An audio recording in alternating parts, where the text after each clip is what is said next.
Welcome, weary traveler, to a tale of radiant hope in the darkest of ages. Tonight, we follow the journey of one whose light shines brightest when all seems lost, whose laughter echoes through hollow kingdoms, and whose quest for the sun illuminates the very meaning of heroism itself. This is the story of Solaire of Astora, knight of sunlight, seeker of his very own star. Here, in this place between dreams and waking, we shall walk beside him through the dying realm of Lordran, witness his jolly cooperation with fellow travelers, and discover the profound truth that even in the deepest darkness, hope can bloom eternal. Close your eyes and let his golden warmth guide you into peaceful rest. In the kingdom of Astora, where knights had long served the Lord of Sunlight with unwavering devotion, the final centuries of the Age of Fire brought changes that no amount of prayer or martial prowess could forestall.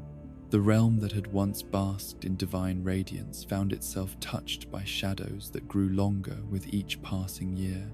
as if the very sun that had blessed their land was slowly retreating towards some distant horizon that mortal eyes could never hope to reach. The Knights of Astora had always been known throughout the realm for their courage and their faith, warriors who carried the light of their convictions into the darkest corners of the world. Their armor gleamed with more than mere polish, reflecting an inner fire that had been kindled by generations of service to ideals that transcended the merely personal. These were men and women who understood that true strength came not from the arm that wielded the sword, but from the heart that chose to wield it in service of others, even when such service demanded the ultimate sacrifice. Among these noble warriors was one whose devotion to the sun burned with particular intensity, though his name in those early days was known only to his brothers in arms and the few who had witnessed his dedication during the long hours of training and prayer. He was neither the strongest among them, nor the most skilled with blade and shield, but there was something in his bearing that marked him as different from his fellows. Where others saw duty, he saw joy. Where others found obligation, he discovered purpose that filled his very soul with light. The curse of undeath that had begun to spread through the realm came not as a sudden plague, but as a gradual infection, touching first the weak and the despairing, before moving on to claim even those whose faith had seemed unshakable. The dark sign that marked its victims was more than a brand of shame. It was a doorway into a form of existence that challenged every assumption about life, death, and the nature of the divine order that had governed the world since the first flame kindled in the depths of the earth. For most who found themselves marked by this curse, the transformation brought only horror and despair. To be undead was to exist in a state between life and death, never truly experiencing either, but condemned to an endless twilight that sapped meaning from every action and joy from every moment. The curse brought with it a slow erosion of humanity itself, a gradual fading of memory, emotion, and purpose that culminated in the dreadful state known as hollowing, where consciousness flickered out like a candle in a windstorm. But for the knight who would come to be known as Solaire of Astora, the curse presented not a catastrophe but an opportunity. Where others saw only loss and degradation, he perceived the possibility of transformation that might serve a higher purpose than mere mortal existence could ever achieve. The undead state, with its freedom from the normal constraints of life and death, offered something that no living being could possess: unlimited time to pursue a quest that might otherwise prove impossible within the span of a single human lifetime. The moment of his transformation was not one of despair, but of strange, transcendent joy, as the dark sign burned itself into his being, marking him forever as one of the cursed. He felt not the weight of damnation, but the lightness of liberation. The concerns that had once bound him to his mortal existence, the need for food and sleep, the fear of aging and death, the countless small anxieties that plagued living beings, all fell away like chains that had been struck from his soul. In the depths of this transformation, as his body adapted to its new state of existence and his mind expanded to encompass possibilities that had previously been beyond imagination, he experienced a vision that would define the rest of his eternal existence. He saw, blazing in the darkness behind his closed eyes, a sun that was unlike any celestial body that had ever illuminated the mortal world. This was not merely a star of burning gas suspended in the void, but a source of meaning itself, a radiance that could illuminate not just the physical realm but the deepest purposes of existence. This vision of his very own sun became more than just a goal. It became the organizing principle around which his entire being revolved. Unlike the sun that shone upon all creation without distinction, this personal sun would be something that belonged specifically to him, a light that he would kindle through his own actions and sustain through his own devotion. It would be a sun born not from the cosmic fires that had created the first flame, but from the human capacity for hope and determination and love. The prophecy that had begun to circulate throughout Astora spoke of an undead who would be chosen to make pilgrimage to the land of ancient lords, to ring the bell of awakening and learn the fate of all the undead. This prophecy resonated through the kingdom like the tolling of a great bell,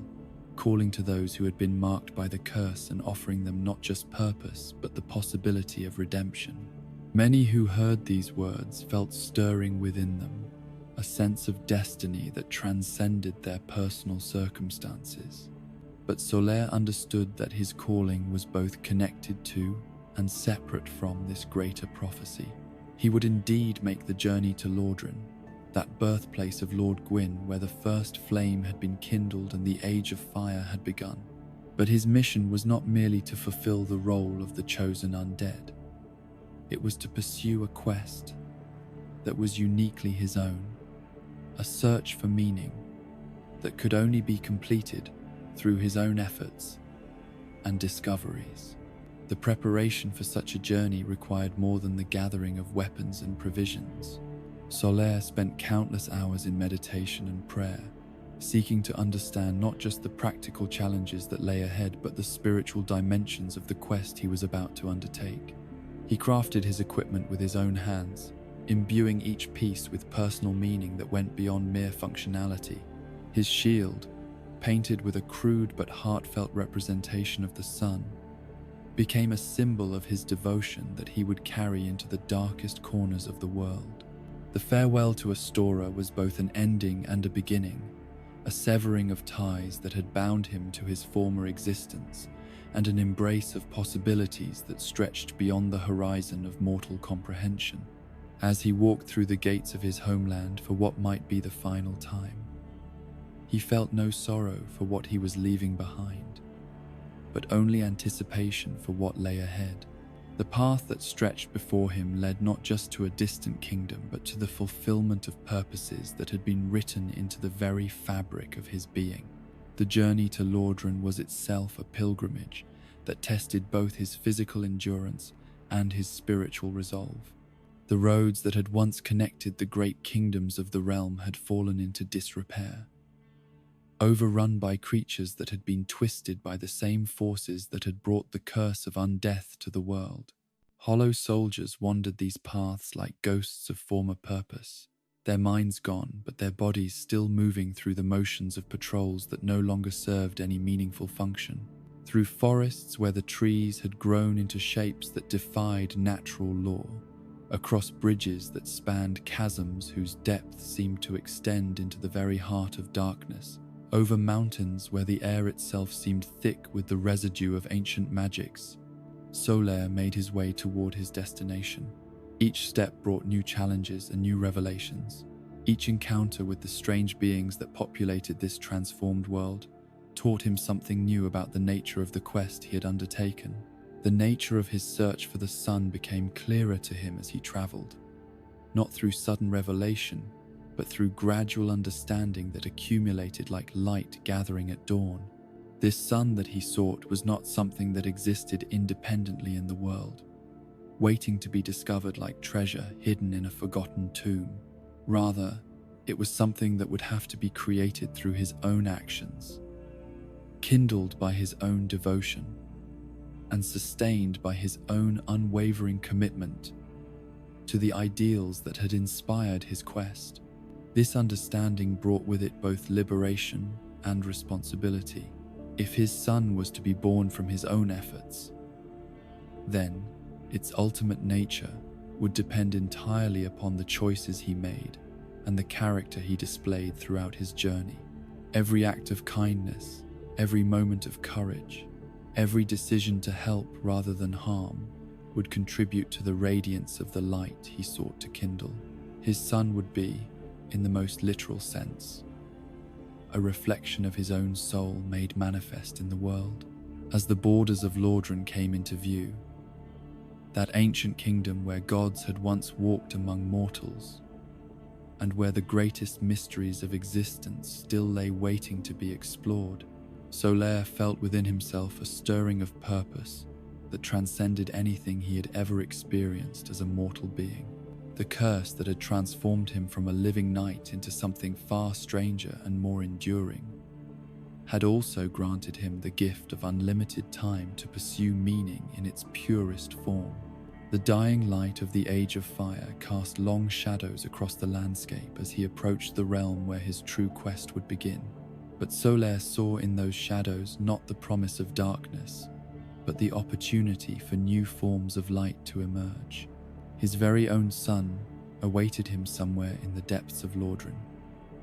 not as a prize to be claimed, but as a possibility to be realized through dedication, cooperation, and the kind of hope that burns brightest when all other lights have failed. The kingdom that spread before him was vast and mysterious, filled with dangers and wonders that would test every aspect of his being. But as he took his first steps into this land of ancient lords, Solaire of Astora carried with him something more precious than any weapon or armor: the unwavering conviction that even in the darkest of ages, even in the most hopeless of circumstances, the human spirit possessed the power to kindle flames that could illumine not just the immediate path, but the deepest purposes of existence itself. The first sight of Lordran that greeted Solaire as he crossed its ancient borders was not the glorious kingdom of legend, but a realm caught in the grip of profound decay, where the accumulated weight of centuries had settled like dust upon everything that had once gleamed with divine purpose. The very air seemed heavy with the memory of better times, thick with the residue of powers that had burned brighter than stars, but had now faded to barely perceptible embers hidden in the depths of shadows that grew longer with each passing day. The roads that had once carried pilgrims and merchants between the great centers of civilization were now cracked and overgrown, their carefully laid stones displaced by roots and weeds that seemed to grow with unnatural vigor in soil that had been enriched by the ash of fallen empires. Bridges that had spanned mighty rivers for countless generations now stood as monuments to engineering skills that had been lost along with the civilizations that had created them, their arches still sound, but their surfaces worn smooth by the passage of feet that no longer walked with purpose toward destinations that retained their meaning. Solaire's journey through this transformed landscape was both a physical traversal of dangerous territory and a spiritual education in the nature of impermanence that governs all things, even those that seem most eternal and unshakable. Each ruined tower he passed, each collapsed wall he climbed over, each dried fountain he encountered served as a reminder that even the mightiest works of gods and men were subject to the inexorable passage of time and the gradual erosion of purpose that accompanied the fading of the flames that had once given meaning to existence itself. The Undead Burg that he eventually reached was perhaps the most poignant example of this universal decline, a district that had once bustled with the commercial life that forms the foundation of all civilization, but now served as a maze of crumbling buildings, where hollow undead wandered through the motions of activities that had lost all connection to their original purposes. Merchants still stood behind their stalls, but their wares had long since rotted away, and their minds had forgotten the art of bargaining that had once filled these streets with the cheerful noise of human interaction. As Solaire made his way through these desolate streets, careful to avoid unnecessary confrontation with beings who were no longer capable of reason or mercy, he began to understand something fundamental about the nature of the quest that had brought him to this place. The sun that he sought would not be found in the external world. No matter how thoroughly he searched through every corner of this dying kingdom, rather, it would have to be kindled from within, created through his own actions, and sustained by his own unwavering commitment to ideals that could survive, even when the world that had originally nurtured them had fallen into ruin. The encounter with the Hellkite dragon that guarded the bridge leading deeper into the Undead Burg presented Solaire with his first serious test of both courage and wisdom since arriving in Lordran. The massive creature that perched upon the bridge's towers was not merely a physical obstacle, but a symbol of the kind of overwhelming force that could crush the unwary traveler who attempted to proceed through raw determination, alone, without the patience and intelligence necessary to find alternative paths through seemingly impossible difficulties. The dragon's fire, which could reduce the mightiest warrior to ash in the space of a single breath, had claimed countless pilgrims who had attempted to cross the bridge through direct assault. Their charred remains littered the stone walkway like a grim reminder of what happened to those who confused bravery with recklessness, who believed that noble intentions alone were sufficient to overcome obstacles that required more subtle approaches. The sight of these fallen would-be heroes filled Solaire not with despair, but with determination to succeed where they had failed, not through superior strength, but through superior understanding of the situation he faced. The solution that Solaire discovered involved not the defeat of the dragon, but the careful navigation of its behavior patterns, timing his movements to coincide with moments when the creature's attention was focused elsewhere, using the architectural features of the bridge itself as cover from the devastating fire that periodically swept across the walkway. This approach required patience, observation,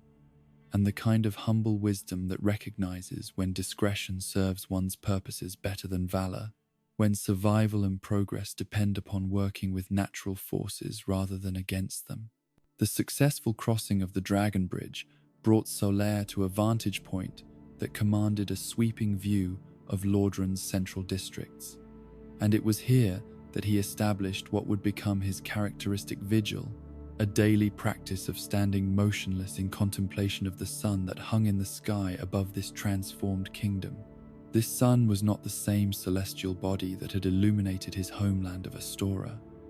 Something in its light was different, more complex, layered with meanings that went beyond mere illumination to encompass the deepest mysteries of existence itself.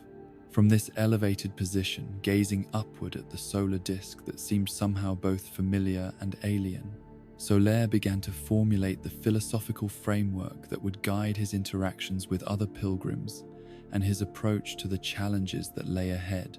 The sun that shone upon Lordran was a source of inspiration and hope, but it was also a reminder of the vast cosmic forces that operated according to principles beyond human understanding, powers that could create and destroy with equal ease and indifference. It was during one of these meditative sessions, as Solaire stood lost in contemplation of the celestial mechanics that governed the movement of light and shadow across the landscape below, that he first encountered the figure who would become his closest companion in the trials that lay ahead. The chosen undead who approached him on that fateful morning was clearly another pilgrim driven by the same prophetic call that had brought so many of the cursed to this ancient kingdom. But there was something in their bearing that suggested they possessed the rare combination of determination and humility that might enable them to succeed where others had failed.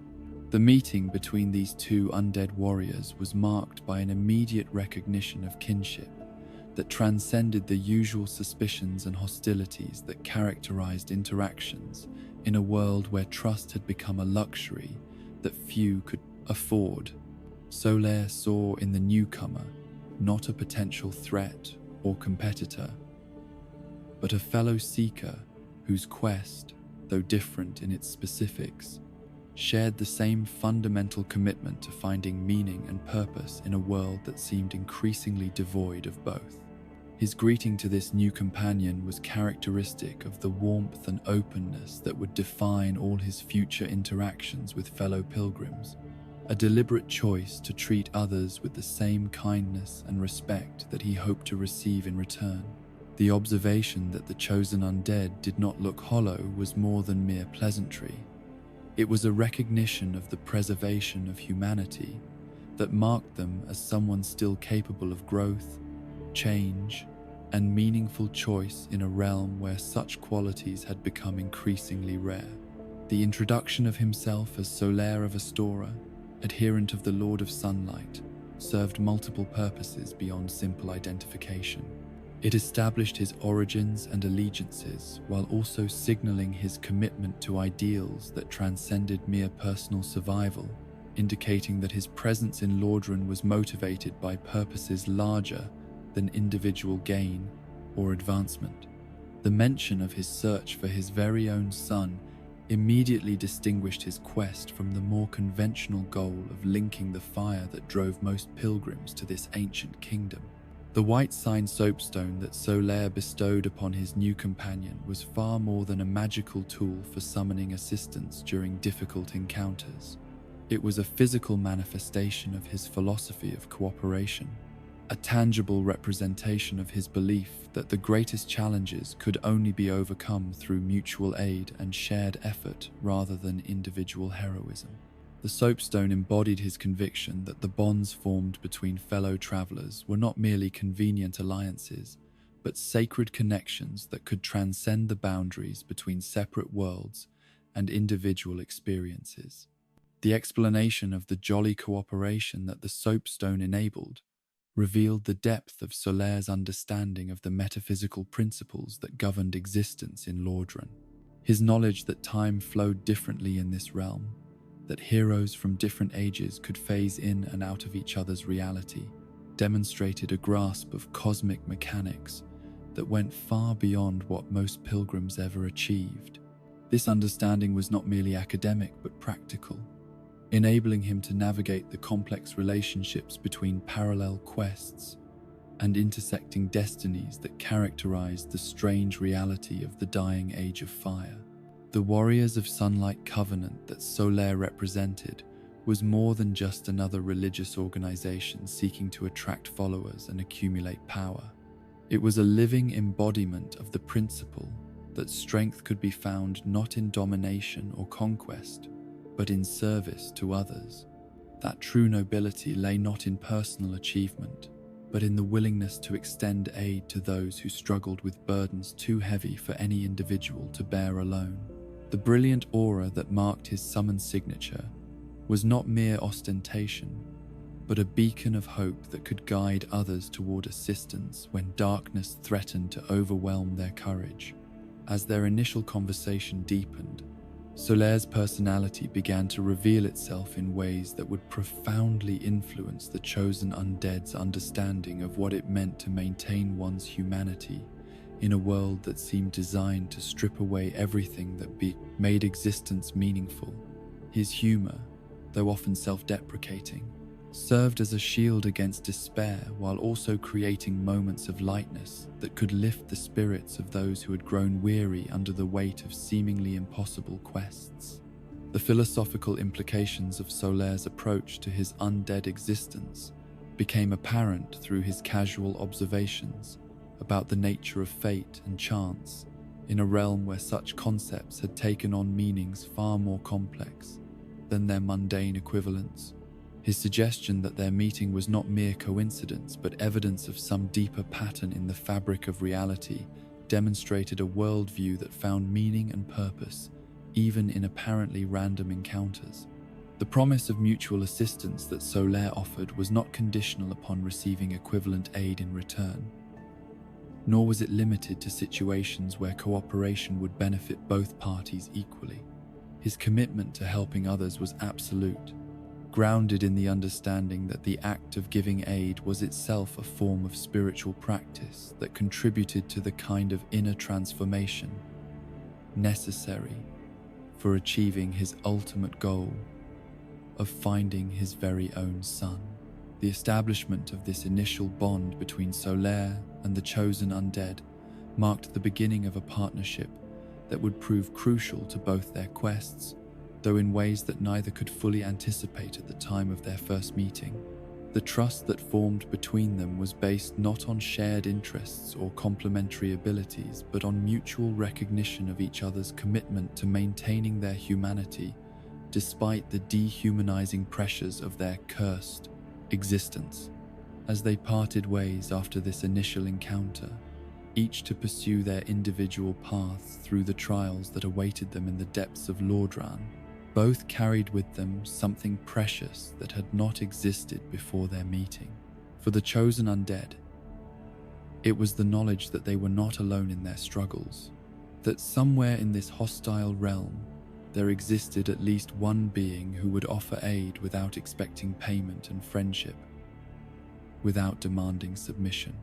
For Solaire, it was the confirmation that his philosophy of cooperation was not merely an abstract ideal,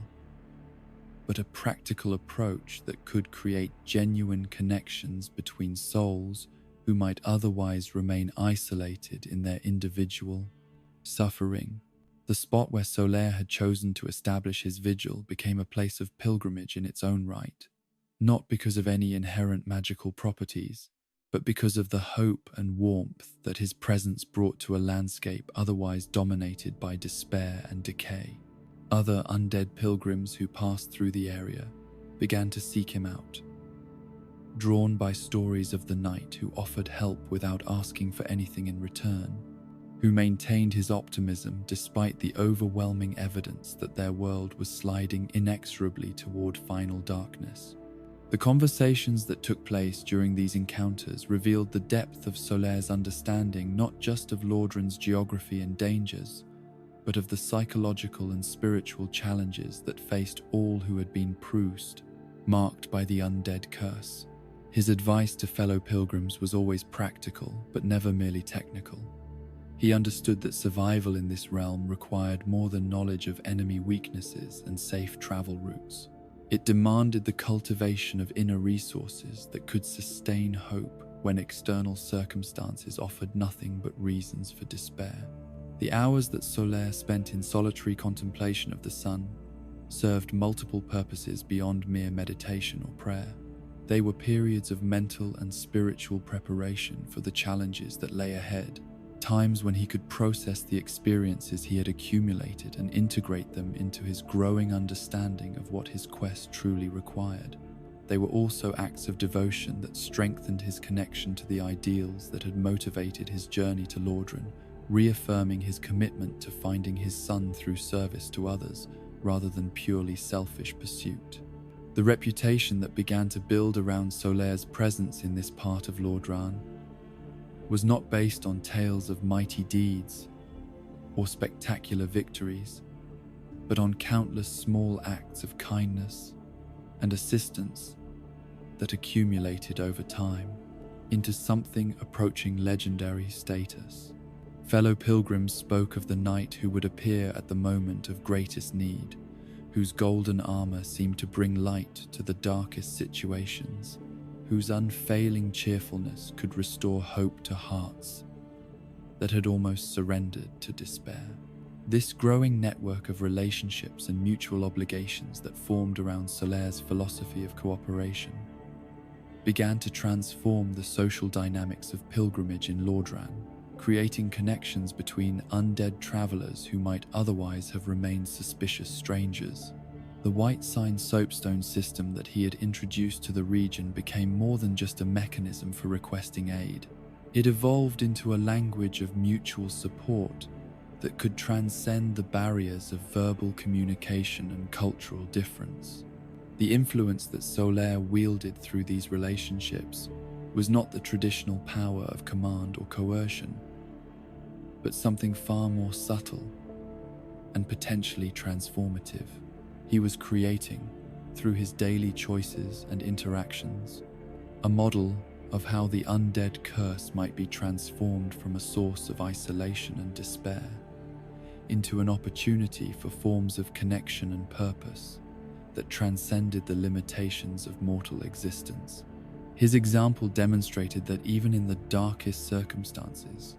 it was possible to choose hope over despair, cooperation over competition, service over selfishness. As word of his presence and philosophy spread throughout the regions of Lordran accessible to undead pilgrims, Solaire began to attract followers who were drawn not by the promise of personal advancement, but by the vision of a different way of approaching the challenges that faced all who had been marked by the curse. These followers did not seek to worship him or surrender their individual agency to his guidance. Instead, they sought to learn from his example while pursuing their own unique quests and purposes. The community that began to form around Solaire's teachings was not a formal organization with rigid hierarchies and dogmatic beliefs, but an organic network of individuals who had chosen to embrace the principle that their greatest strength lay in their willingness to help one another rather than in their individual prowess or accumulation of power. This community transcended the traditional boundaries between different homelands and backgrounds, uniting undead from across the known world in a shared commitment to mutual aid and support. The transformation that Solaire had begun to work in this small corner of Lordran was modest in its immediate scope, but profound in its implications for understanding how societies might organize themselves around principles other than domination and competition. His example suggested that even in a world that seemed designed to foster suspicion and hostility, it was possible to create spaces where different values could flourish and where the bonds between individuals could grow stronger rather than weaker in the face of adversity.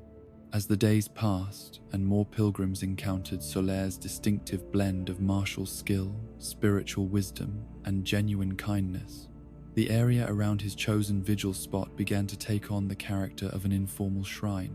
a place where the weary could find not just physical rest but spiritual renewal. The simple act of gazing at the sun alongside this remarkable night became a form of prayer that required no formal religious training or adherence to complex theological doctrines, a meditation accessible to anyone who retained enough humanity to appreciate beauty and hope. The first true test of the bond that had formed between Solaire and the chosen undead came as they approached the ancient cathedral that crowned the undead parish, where the first bell of awakening waited in chambers guarded by creatures whose loyalty to their sacred duty had endured long after the reasons for that duty had been forgotten by those who continued to enforce it. The bell gargoyles that perched upon the cathedral's highest towers were not merely obstacles to be overcome, but symbols of the way that purpose could persist, even when understanding had been lost, creating dangers that were all the more formidable because they served ideals that had outlived their original context. The sight of Solaire's golden armor, gleaming in the filtered sunlight that penetrated the cathedral's ancient windows, was more than merely reassuring to the chosen undead. It was a reminder that even the most daunting challenges could be faced with hope rather than despair, when one was not forced to confront them alone. The white sign soapstone that had seemed like such a simple gift during their initial meeting revealed its true value in this moment of crisis, serving as a bridge between worlds that allowed two separate quests to merge temporarily into a single shared endeavor. When Solaire materialized as a golden phantom beside his companion, his presence brought with it not just additional combat strength, but a transformation in the very nature of the encounter itself. What had been a solitary struggle against overwhelming odds became an example of the jolly cooperation that he championed, a demonstration that the greatest victories were those achieved not through individual heroism, but through the willing coordination of separate wills united in common purpose. The battle that followed was a masterpiece of coordinated effort, each warrior complementing the other's strengths while compensating for their weaknesses. Solaire's lightning spears, those miraculous projectiles that seemed to channel the very power of the sun itself, struck the gargoyles with precision that spoke of countless hours of practice and meditation, while his movements on the narrow tower platform displayed the kind of spatial awareness that could only be developed through experience with similar challenges in other locations. The lightning that Solaire wielded was not merely a weapon, but a manifestation of his spiritual connection to the forces of illumination and revelation that he served. Each crackling bolt that leaped from his outstretched hand carried within it something of his own essence, his unwavering commitment to bringing light to dark places and hope to desperate situations. The sight of these electrical discharges arcing through the air toward their monstrous targets was beautiful as well as deadly, a reminder that power exercised in service of noble purposes possessed an aesthetic quality that mere destructive force could never achieve. The coordination between the two warriors developed organically during the course of their battle with the gargoyles, each learning to anticipate the other's movements and respond to unspoken signals that emerged from their shared commitment to victory. This was not the mechanical cooperation of soldiers following predetermined tactical doctrine, but the fluid harmony that arose when individuals who trusted each other completely allowed their separate skills to blend into something greater than the sum of its parts. The victory over the Bell Gargoyles was celebrated not with triumphant boasting, but with the quiet satisfaction that came from having overcome a significant challenge through patience, skill, and mutual support. Solaire's reaction to their success revealed the humility that underlay his confidence, the understanding that even the most impressive achievements were the result of factors beyond any individual's complete control, including the cooperation of companions whose assistance could never be taken for granted. The ringing of the first bell of awakening that followed their victory sent vibrations through the ancient stones of the cathedral that seemed to awaken something that had slumbered for centuries. The sound that emerged from the great bronze bell was not merely auditory, but spiritual, a resonance that touched something deep within the souls of all who heard it, reminding them of purposes and possibilities that extended far beyond the immediate concerns of survival and advancement that occupied most of their conscious attention. As they descended from the cathedral's heights after completing this crucial phase of their respective quests, Solaire's conversation with his companion revealed new depths of his understanding of the metaphysical principles that govern their strange existence. His observations about the nature of their cooperation went beyond mere tactical analysis to encompass philosophical insights about the way that individual actions could contribute to larger patterns of meaning that extended across time and space in ways that defied conventional understanding. The journey through the lower regions of the Undead parish that followed their cathedral triumph provided opportunities for more intimate conversation between the two warriors, moments when the pressures of immediate danger were reduced enough to allow for reflection on the deeper implications of their shared experiences. These discussions revealed the extent to which Solaire's optimism was not mere naivety, but a conscious choice to interpret ambiguous circumstances in ways that preserved hope and motivation, rather than fostering despair and paralysis. The path that led from the parish toward the depths beneath Lordran's surface presented challenges of a different nature than those they had faced in the cathedral's heights, where the gargoyles had been noble adversaries, serving purposes that were misguided but comprehensible.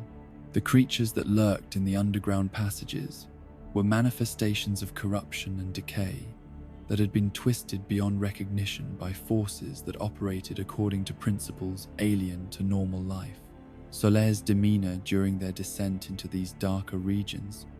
demonstrated his ability to maintain his characteristic cheerfulness even when confronted with sights and sounds that would have broken the spirits of less resilient individuals. His comments about the strange beauty that could be found even in places touched by corruption revealed a worldview that refused to allow external circumstances to dictate internal states, that insisted on finding reasons for hope even in the most unpromising situations. The depths that they eventually reached were a maze of tunnels and chambers that had originally served as storage and maintenance areas for the city above, but had been transformed by centuries of neglect into breeding grounds for creatures that thrived in darkness and fed on decay. The very air in these passages seemed thick with the accumulated weight of forgotten purposes and abandoned dreams, creating an atmosphere that challenged even the most determined pilgrims to maintain their sense of direction and purpose. The encounter with the gaping dragon in the deepest chamber of this underground realm presented Solaire and his companion with their most formidable challenge yet, a creature whose grotesque form seemed designed to inspire despair and revulsion in all who beheld it. The dragon's massive bulk and seemingly impenetrable hide might have discouraged warriors who relied solely on conventional tactics and weapons, but Solaire's approach to the battle demonstrated the creative thinking that characterized all his responses to seemingly impossible obstacles. The strategy that emerged from their collaboration during the dragon fight was not predetermined by either warrior, but developed spontaneously through their ability to read each other's intentions and respond to changing circumstances with fluid adaptability. Solaire's lightning spears found weak points in the dragon's defenses that pure physical assault might never have penetrated, while his positioning and timing created opportunities for his companion to deliver decisive strikes at crucial moments. The victory over the gaping dragon was more than just the removal of an obstacle that had blocked their progress toward deeper regions of Lordran. It was a confirmation that the cooperation between them had evolved beyond mere tactical coordination to encompass a form of spiritual harmony that multiplied their individual effectiveness in ways that could not be explained through purely mechanical analysis. Their partnership had become something approaching a work of art, beautiful to observe and far more powerful than the simple addition of their separate capabilities might have suggested. The conversations that took place during their rest periods between battles revealed the depth of Solaire's knowledge about the history and geography of Lordran, understanding that went far beyond what any casual visitor to the realm might have acquired. His familiarity with the customs and cultures of different regions suggested that his quest for the sun had taken him to many locations throughout the kingdom, exposing him to a wide range of experiences and perspectives that had contributed to his remarkably broad worldview. The insights that Solaire shared about the nature of the undead curse and its effects on different individuals demonstrated his keen observational skills and his genuine interest in understanding the experiences of his fellow pilgrims. He had clearly spent considerable time studying the various ways that the curse manifested itself, the different strategies that individuals employed to maintain their sanity and purpose, and the factors that determined whether someone would eventually succumb to hollowing or find ways to transcend the limitations that the curse appeared to impose. His observations about the relationship between purpose and preservation of humanity were particularly valuable to the chosen undead, whose own quest was still in its early stages, and whose understanding of the challenges ahead remained incomplete. Solaire's example demonstrated that it was possible to maintain one's essential character and values, even while adapting to the strange requirements of undead existence, that the curse need not inevitably result in the loss of everything that made life worth living. The network of relationships that Solaire had built throughout his travels in Lordran became apparent through the various encounters they experienced during their journey together. Other undead pilgrims who recognized his distinctive armor and bearing would approach with expressions of gratitude for assistance he had provided during previous meetings, creating a picture of someone whose reputation was built not on spectacular achievements, but on consistent kindness and reliability extended over long periods of time. These interactions revealed the extent to which Solaire's philosophy of cooperation had influenced the broader community of undead travelers throughout Lordran. His example had inspired others to adopt similar approaches to their own quests, creating a culture of mutual assistance that stood in stark contrast to the competitive hostility that characterized relationships in many other regions of the Dying Kingdom. The stories that other pilgrims shared about their encounters with Solaire painted a picture of someone whose assistance went far beyond mere combat support to encompass emotional encouragement, practical advice, and spiritual guidance tailored to the specific needs and circumstances of each individual he encountered. His ability to remember details about the personal struggles and goals of various pilgrims demonstrated a level of genuine care and attention that transcended the superficial pleasantries that often characterized interactions between strangers. The influence that Solaire wielded through these accumulated acts of kindness was not the traditional power that came from position or wealth, but something far more subtle and ultimately more transformative. He was creating, through his daily choices and interactions, a model of how individuals could relate to each other in ways that enhanced rather than diminished their collective capacity for growth and achievement. The philosophical discussions that took place during their quieter moments together revealed the depth of thought that underlay Solaire's apparently simple approach to life and relationships. His understanding of the cosmic forces that govern their reality was sophisticated and nuanced, incorporating insights drawn from multiple traditions of knowledge, while avoiding the dogmatic rigidity that often characterized formal religious or academic approaches to such questions. His concept of the sun that he sought was not merely personal but universal, a vision of illumination that could benefit all who came into contact with it, rather than serving only his individual needs and desires. This understanding transformed his quest from a selfish pursuit into a form of service, a recognition that personal fulfillment and collective benefit were not competing goals, but complementary aspects of the same fundamental purpose. The training sessions that occasionally took place between Solaire and his companion during their travels provided insights into the sources of his remarkable combat effectiveness. His techniques were not exotic or mysterious, but represented the perfection of fundamental principles through countless hours of practice and refinement. His movements displayed the kind of effortless precision that could only be achieved through the complete integration of physical skill and mental discipline. The lightning miracles that formed such a distinctive part of Solaire's combat repertoire were not merely supernatural powers, but expressions of his spiritual development and his connection to the forces of illumination that he served. The casting of these spells required not just technical knowledge, but emotional and psychological states that aligned the caster's personal energy with the cosmic principles that governed the behavior of electrical forces. The mentorship that Solaire provided went beyond technical instruction to encompass guidance about the mental and emotional challenges that faced all undead pilgrims in their struggles to maintain their humanity while pursuing goals that often seemed impossible to achieve. His advice about managing frustration, disappointment, and despair was grounded in extensive personal experience with these challenges, making his suggestions practical and immediately applicable rather than abstract theoretical principles. The bonds of friendship that developed between Solaire and the chosen undead during their shared adventures represented something precious and rare in a world where trust had become a luxury that few could afford.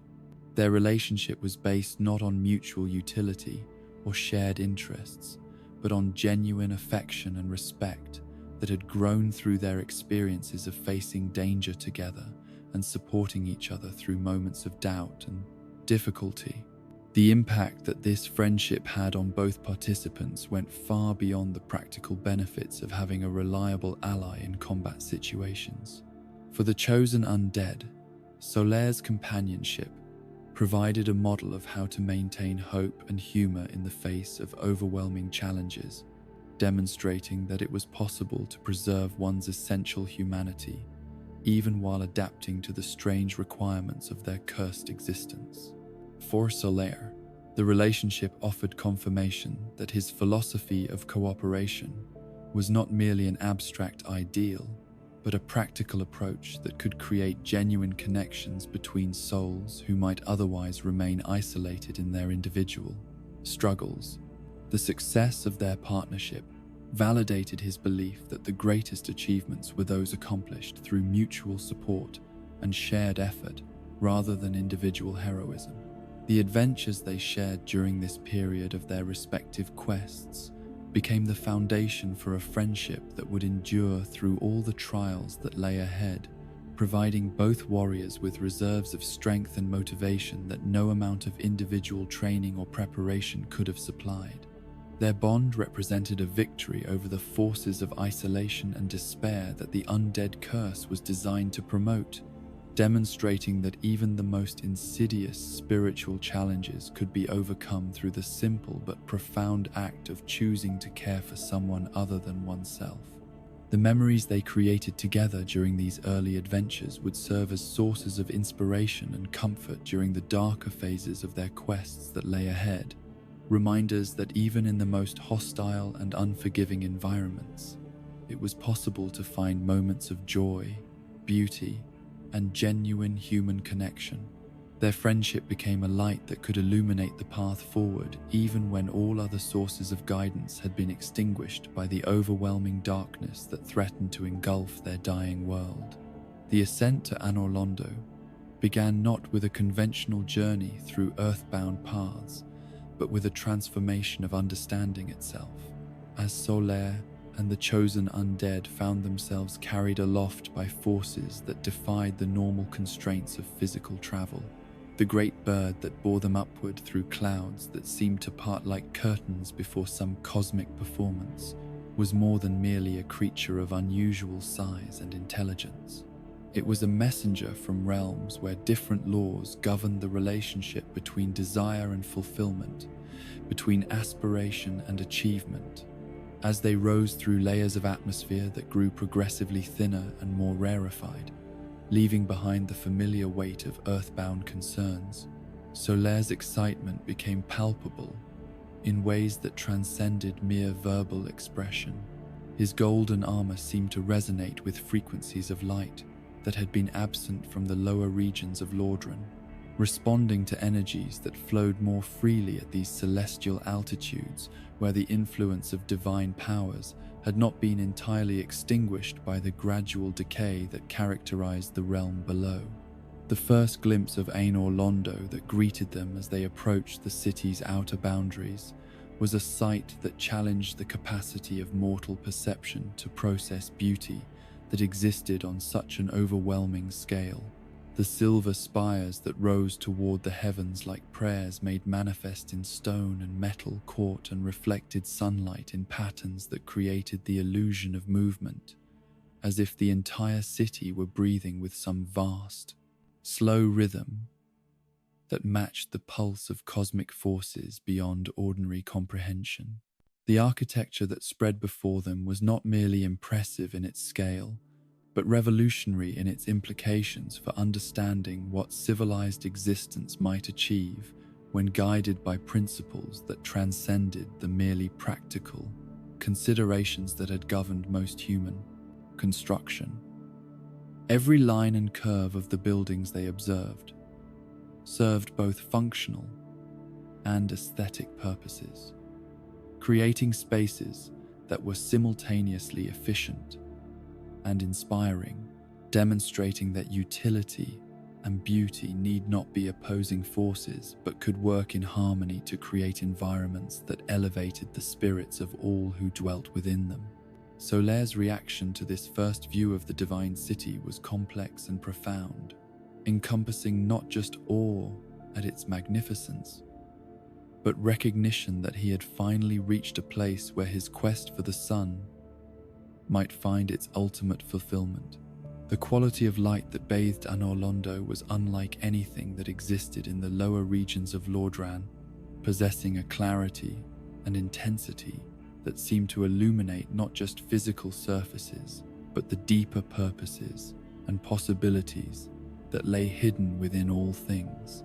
The landing platform where their aerial transport deposited them was itself a marvel of engineering that spoke to the mastery of forces that the city's builders had achieved. The smooth stone surfaces were inlaid with precious metals that formed patterns whose significance extended beyond mere decoration, to encompass symbolic representations of cosmic principles that governed the relationship between light, darkness, order, and chaos, creation and destruction. As they began their exploration of the city's outer districts, moving through spaces that had been designed to accommodate beings whose nature transcended ordinary mortality, Solaire's commentary revealed the depth of his appreciation for the vision that had guided Anor Londo's construction. His observations about the interplay between architectural elements and natural lighting demonstrated an understanding of aesthetic principles that went far beyond casual appreciation to encompass genuine expertise in the relationship between form and function. The Silver Knights, who served as the city's guardians, presented a fascinating study in the preservation of purpose across centuries of gradual decline. These towering figures in their gleaming armor moved through their patrol routes with mechanical precision that suggested their dedication to duty had transcended the need for conscious motivation, becoming instead a form of devotion that continued to function, even when the reasons for that devotion had been forgotten or transformed beyond recognition. The encounters with these guardians provided Solaire with opportunities to demonstrate combat techniques that were uniquely suited to the challenges of fighting opponents whose capabilities exceeded those of ordinary mortal warriors. His lightning spears proved particularly effective against enemies whose metallic armor might have deflected conventional weapons. The electrical discharges, finding gaps and weaknesses that pure physical force could never have exploited.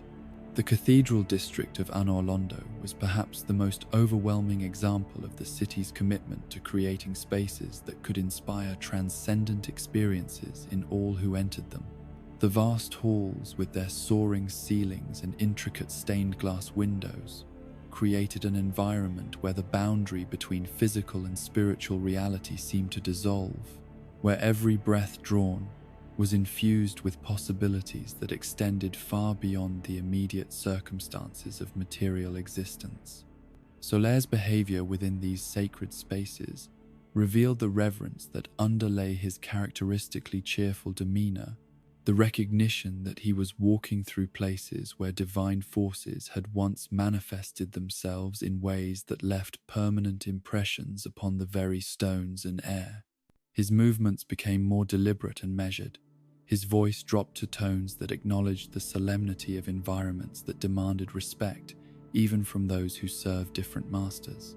The great cathedral that housed the central bonfire of Anor Londo was a structure that challenged all previous conceptions of what human construction could achieve. When inspired by purposes that transcended the merely practical or commercial, the pillars that supported its vast dome were carved with reliefs that told the story of the gods' victory over the dragons. But these narrative elements were integrated into decorative schemes that transformed the entire interior into a kind of three-dimensional scripture that could be read by those who possessed the knowledge to interpret its symbolic language.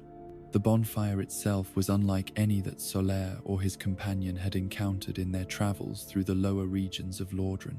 The flames that danced within the ornate brazier possessed a quality that suggested they were not merely physical fires but manifestations of spiritual energies that had been concentrated and focused through ritual practices that dated back to the earliest days of the Age of Fire. The warmth that radiated from these flames was more than thermal. It was a form of comfort that penetrated directly into the soul, restoring not just physical strength, but emotional and spiritual resilience.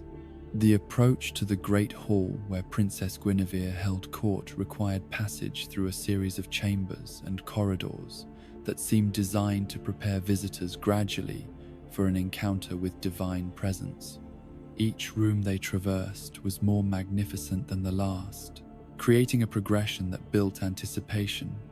while also serving as a test of the visitor's ability to maintain their composure in the face of overwhelming beauty and grandeur. The Silver Knight archers who guarded the narrow walkway leading to the princess's chamber represented one of the most challenging obstacles that Solaire and his companion had yet faced, not merely because of their individual skill with their massive bows, but because of the tactical situation that their positioning created. The narrow ledge that served as the only approach to their destination left no room for evasive maneuvers,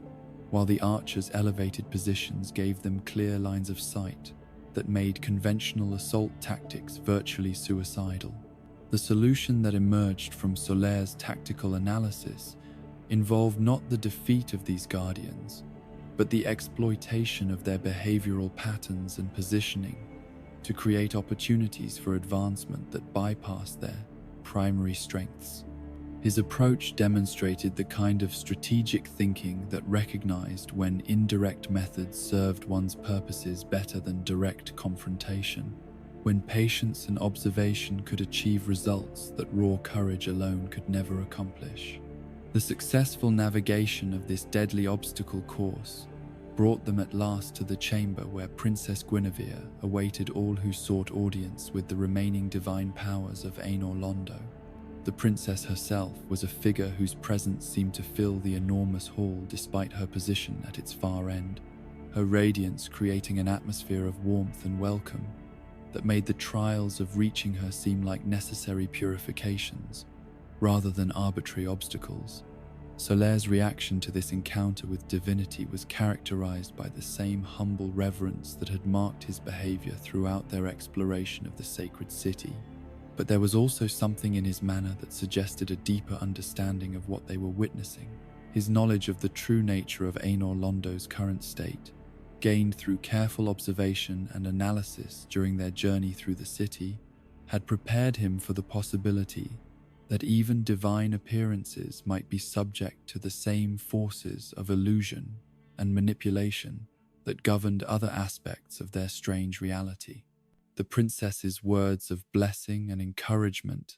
delivered in tones that seemed to resonate with harmonics beyond the normal range of human hearing, provided both warriors with a sense of validation for their efforts, while also hinting at the greater challenges that lay ahead. Her references to the linking of the fire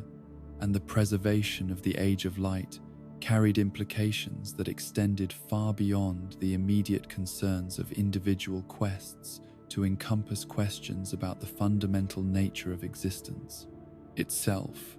The gifts that Princess Guinevere bestowed upon them were more than mere tokens of divine favor. They were tools that would prove essential for the trials that awaited them in the deeper regions of Lordran, where even the light of Anor Londo could not penetrate. The Lord vessel that she entrusted to the chosen undead was particularly significant, an artifact whose true purpose went far beyond its immediate practical applications, to encompass functions that would become apparent only as their understanding of the cosmic forces at work in their world continued to develop. The revelation of the path that lay ahead,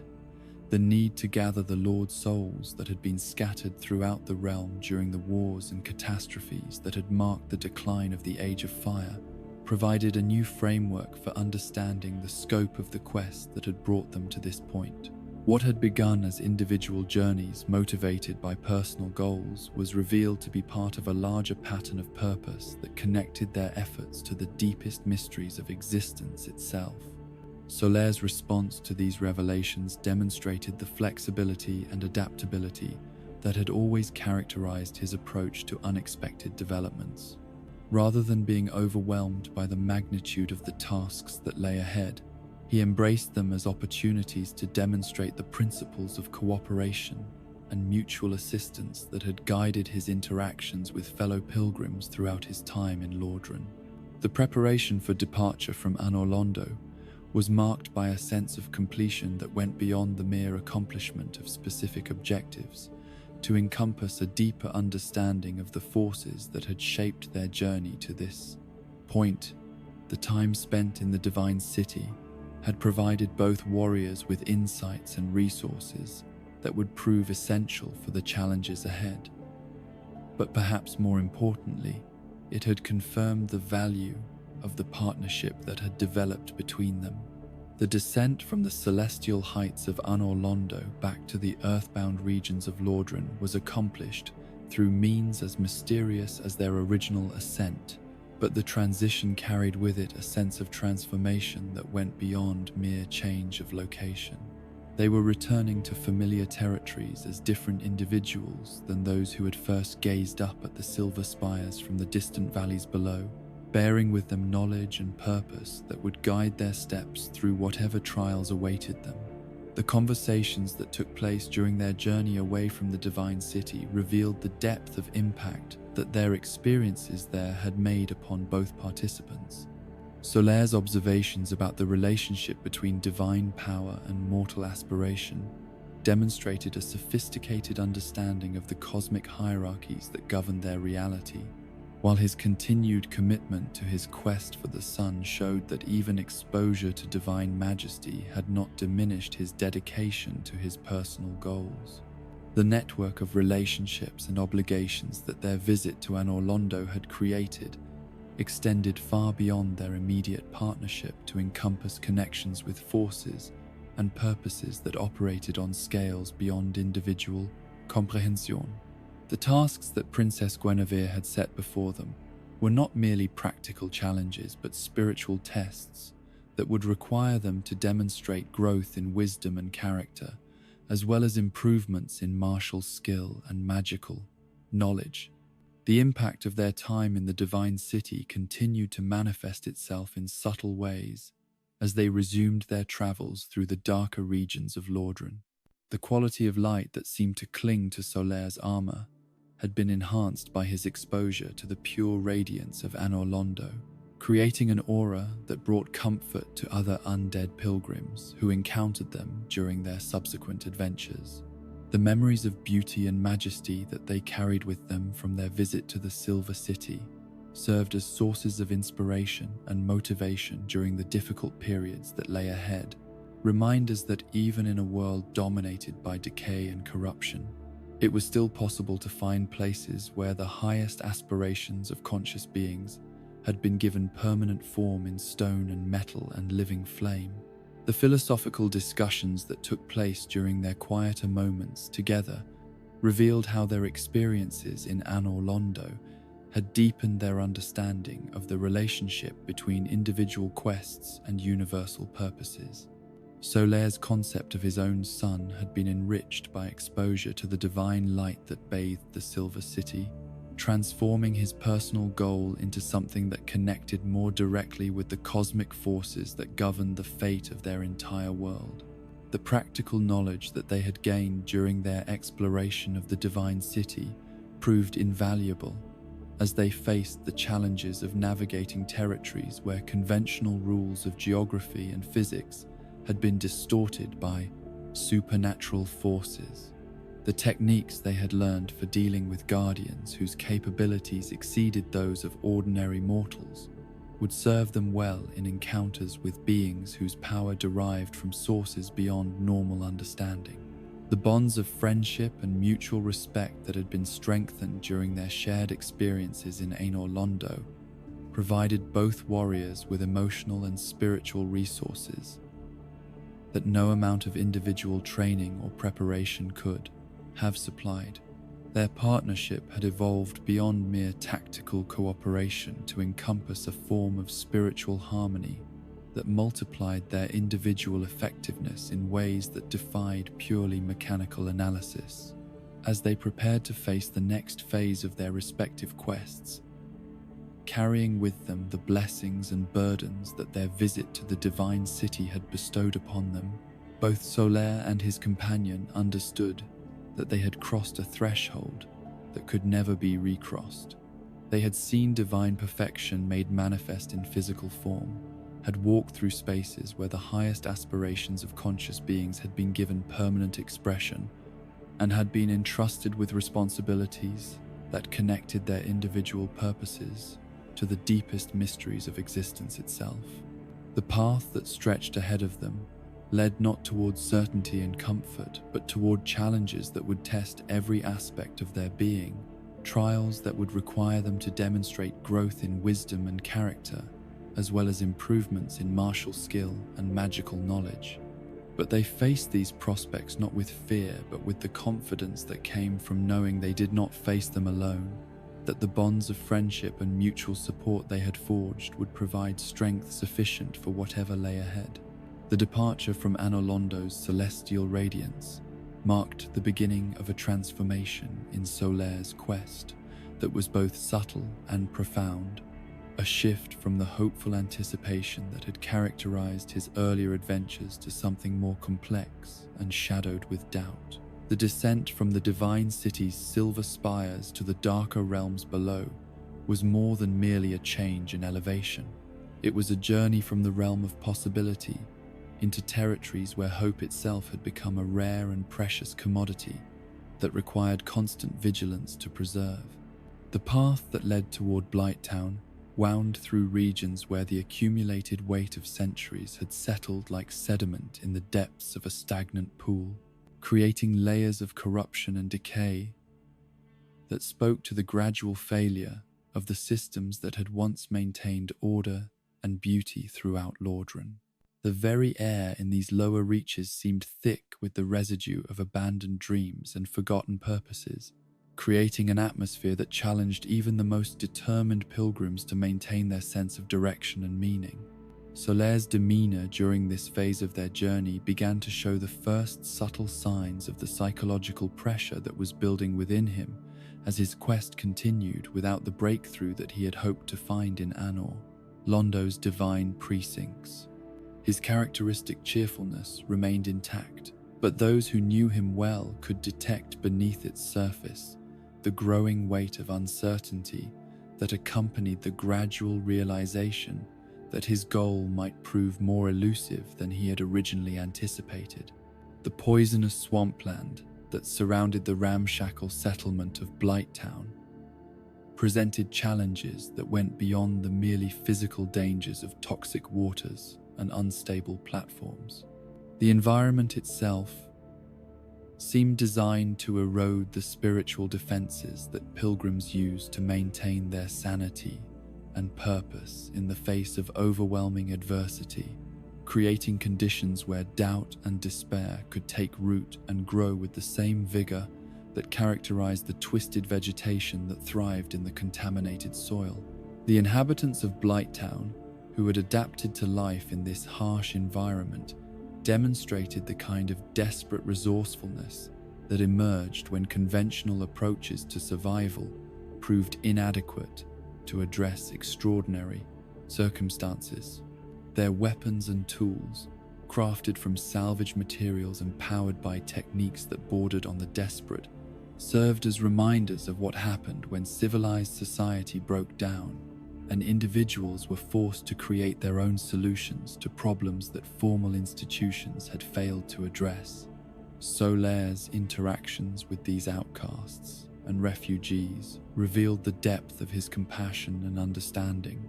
his ability to see past the superficial appearances of degradation and corruption to recognize the fundamental humanity that persisted even in those whose circumstances had forced them to adopt survival strategies that conventional morality might find questionable. His willingness to offer assistance and encouragement to those who had been abandoned by more respectable society demonstrated the universal nature of his commitment to helping others, regardless of their social status or the approval of established authorities. The journey through Blighttown's treacherous pathways required not just physical courage but mental fortitude, of a kind that could maintain focus and determination in the face of environmental conditions that seemed specifically designed to induce confusion and disorientation. The maze of wooden platforms and rope bridges that connected the settlement's various levels created a three-dimensional puzzle that challenged conventional navigation skills, while also serving as a metaphor for the kind of complex problem-solving that characterized all meaningful quests in their transformed world. The encounters with the giant spiders that had made their homes in the deeper reaches of the swampland provided Solaire with opportunities to demonstrate combat techniques that were uniquely suited to dealing with opponents whose alien nature made conventional tactics ineffective. His lightning spears proved particularly valuable against creatures whose multiple limbs and unpredictable movement patterns might have overwhelmed warriors who relied solely on melee weapons and traditional fighting styles. The descent into Quelag's domain, that chamber, deep beneath the swamp, where one of the Witch of Izalith's transformed daughters maintained her tragic vigil, brought Solaire face to face with the kind of suffering that resulted when noble intentions were corrupted by forces beyond mortal understanding or control. The sight of Quelag, part woman and part spider, serving as guardian to mysteries that she herself might no longer fully comprehend,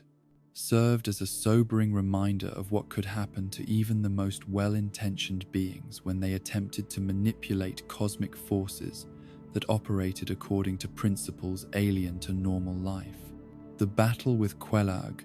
required not just martial skill, but emotional resilience, the ability to fight effectively against an opponent whose tragic circumstances might otherwise evoke sympathy rather than aggression. Solaire's approach to this encounter demonstrated his understanding that mercy sometimes required actions that appeared cruel on the surface, but served deeper purposes that transcended immediate emotional responses to suffering and injustice. The successful completion of their mission in the depths below Blighttown, marked by the ringing of the second bell of awakening, provided both warriors with a sense of accomplishment that was tempered by the growing awareness of how much their quest was costing them in terms of psychological and spiritual resources.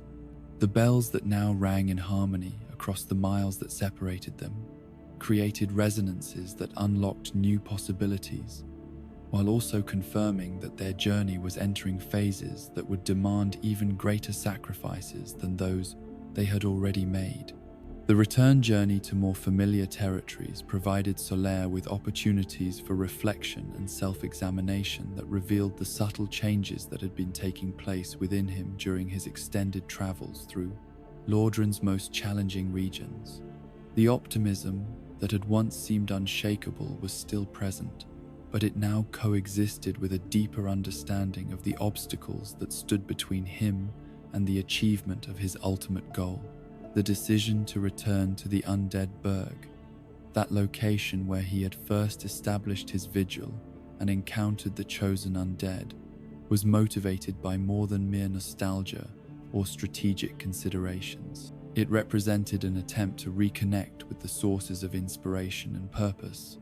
that had originally motivated his quest, to find in familiar surroundings the strength and clarity that were becoming increasingly difficult to maintain in the face of mounting challenges and growing uncertainty. The conversations that took place during this period of regrouping and reflection revealed the depth of Solaire's struggle with doubts that he had previously managed to keep hidden beneath his characteristic cheerfulness. For the first time since beginning his quest, he openly acknowledged that his search for the sun had not proceeded according to his original expectations, that the path to his goal was proving far more complex and difficult than he had initially understood. The confession of his concerns about being perceived as a laughingstock or a blind fool was perhaps the most vulnerable moment that Solaire had shared with anyone since arriving in Lordran. This admission revealed the very human fears and insecurities that lay beneath his heroic exterior, the doubts that plagued all who attempted to pursue goals that others might consider impossible or misguided. His willingness to share these fears with his companion demonstrated the level of trust that had developed between them, the confidence that his moments of weakness would be met with understanding rather than judgment. The analysis of his situation that Solaire provided during these reflective conversations showed that his apparent simplicity concealed a sophisticated understanding of the challenges he faced and the resources available to address them. His consideration of various possible locations where his son might be found demonstrated strategic thinking that went far beyond the kind of blind faith that his critics might have attributed to his quest. The decision to continue searching despite the setbacks and disappointments he had experienced revealed the core strength that had sustained Solaire throughout his long journey. This was not the stubborn persistence of someone who refused to acknowledge reality, but the mature determination of an individual who understood that meaningful achievements often required endurance through periods of apparent failure and frustration. The renewal of his partnership with the chosen undead for the next phase of their respective quests provided both warriors with confirmation that their bond had grown stronger rather than weaker under the pressure of shared hardships. The trust and mutual support that had developed between them served as a source of strength that enabled them to face challenges that might have overwhelmed either individual acting alone. The preparation for the journey into even more dangerous territories required not just the gathering of supplies and equipment, but the cultivation of mental and spiritual resources that would be essential for maintaining sanity and purpose. In environments where such qualities were constantly under assault, the techniques that Solaire had developed for preserving his optimism in the face of adversity became crucial tools that he shared with his companion as they prepared to face trials that would test every aspect of their being. The philosophical framework that Solaire used to interpret his experiences and maintain his motivation despite repeated setbacks provided insights into the kind of mature wisdom that could sustain hope even when external circumstances offered little reason for confidence.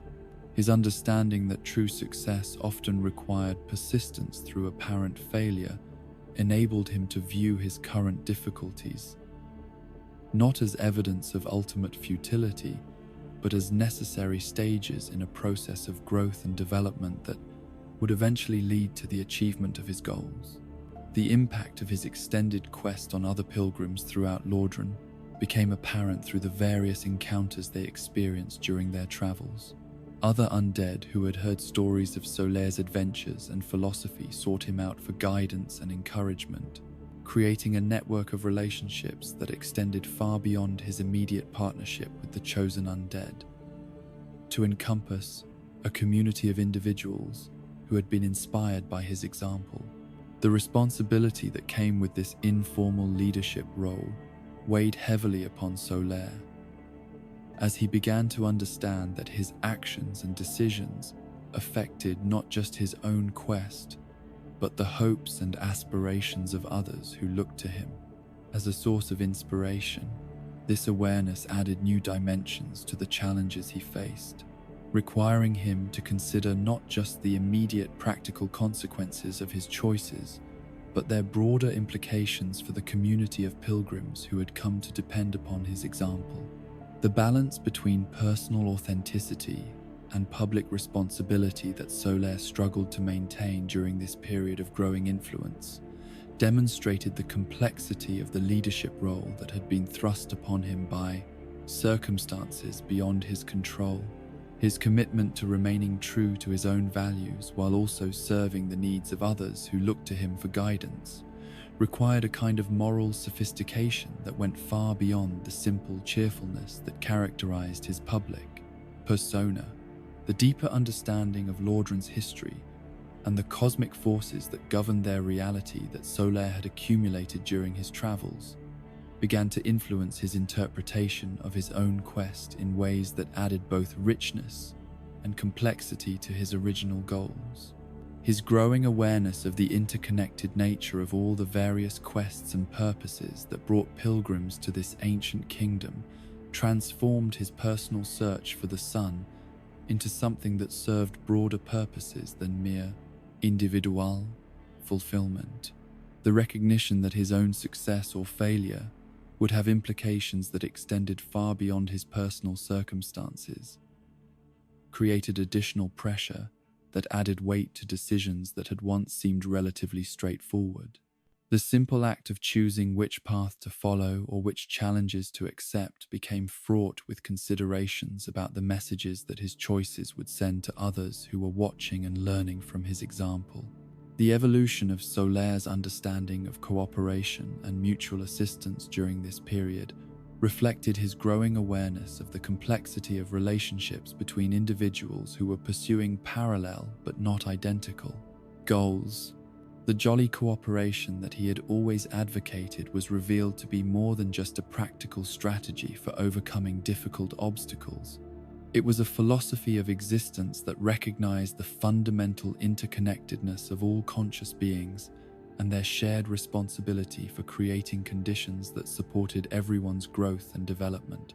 The approaching decision about which territories to explore next carried implications that went beyond mere tactical considerations to encompass questions about the fundamental nature of his quest and the methods that would be most likely to produce the results he sought. The choice between different possible paths represented not just alternative routes through dangerous territory, but different approaches to the deeper questions about meaning and purpose that had motivated his original journey to be Lordran. As Solaire prepared to leave the familiar surroundings of the Undead Burg for what might be the final phase of his quest, he carried with him not just the accumulated wisdom and experience of his long journey, but also the hopes and expectations of all those who had been touched by his example. The burden of this responsibility was balanced by the strength that came from knowing that his efforts had already made a positive difference in the lives of others, regardless of whether he ultimately achieved his personal goal of finding his very own son. The descent into the demon ruins began where the toxic swamps of Blighttown gave way to something far more ominous, a landscape that had been fundamentally transformed by forces that operated according to principles alien to the natural world that had once flourished in these depths. The very stones beneath their feet radiated heat that spoke not of healthy solar warmth, but of the chaotic energies that had been unleashed when the Witch of Izalith's desperate attempt to recreate the first flame had gone catastrophically awry, birthing instead a source of destruction that continued to corrupt everything it touched. Solaire's first observations of this hellish environment revealed the depth of his understanding of the cosmic forces that governed their reality. His recognition that they were entering territories where the normal rules of existence had been suspended and replaced by alien logics that challenged the fundamental assumptions upon which rational thought depended. The glow that emanated from the molten rivers and burning chasms was not the illumination he sought, but its antithesis, a false light that revealed only suffering and corruption rather than truth and beauty. The irony of seeking the sun in a realm where authentic sunlight could not penetrate was not lost upon Solaire, whose philosophical nature allowed him to appreciate the paradox, even as it added weight to the doubts that had been accumulating throughout his long quest. Here,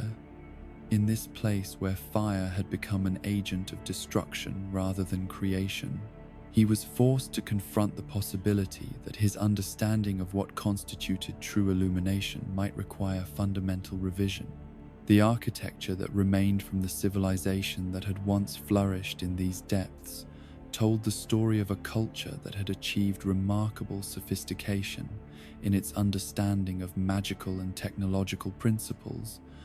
only to see all its achievements perverted by the chaos that had erupted from the witch's failed experiment.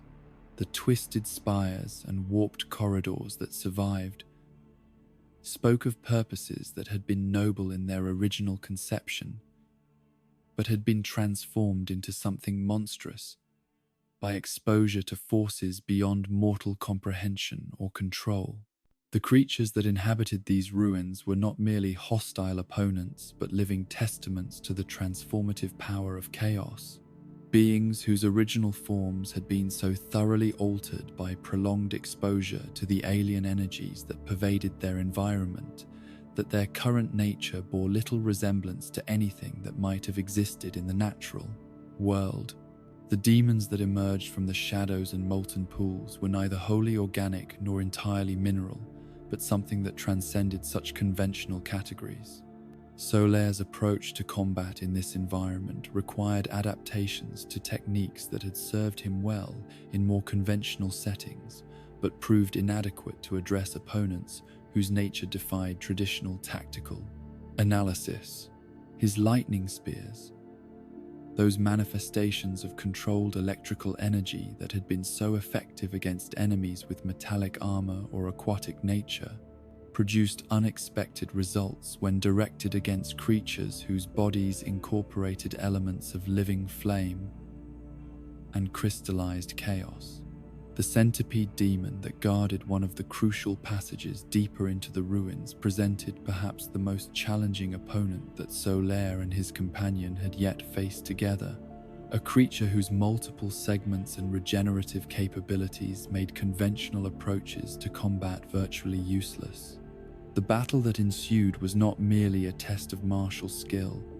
but a puzzle that required creative thinking and adaptation to circumstances that changed continuously throughout the encounter.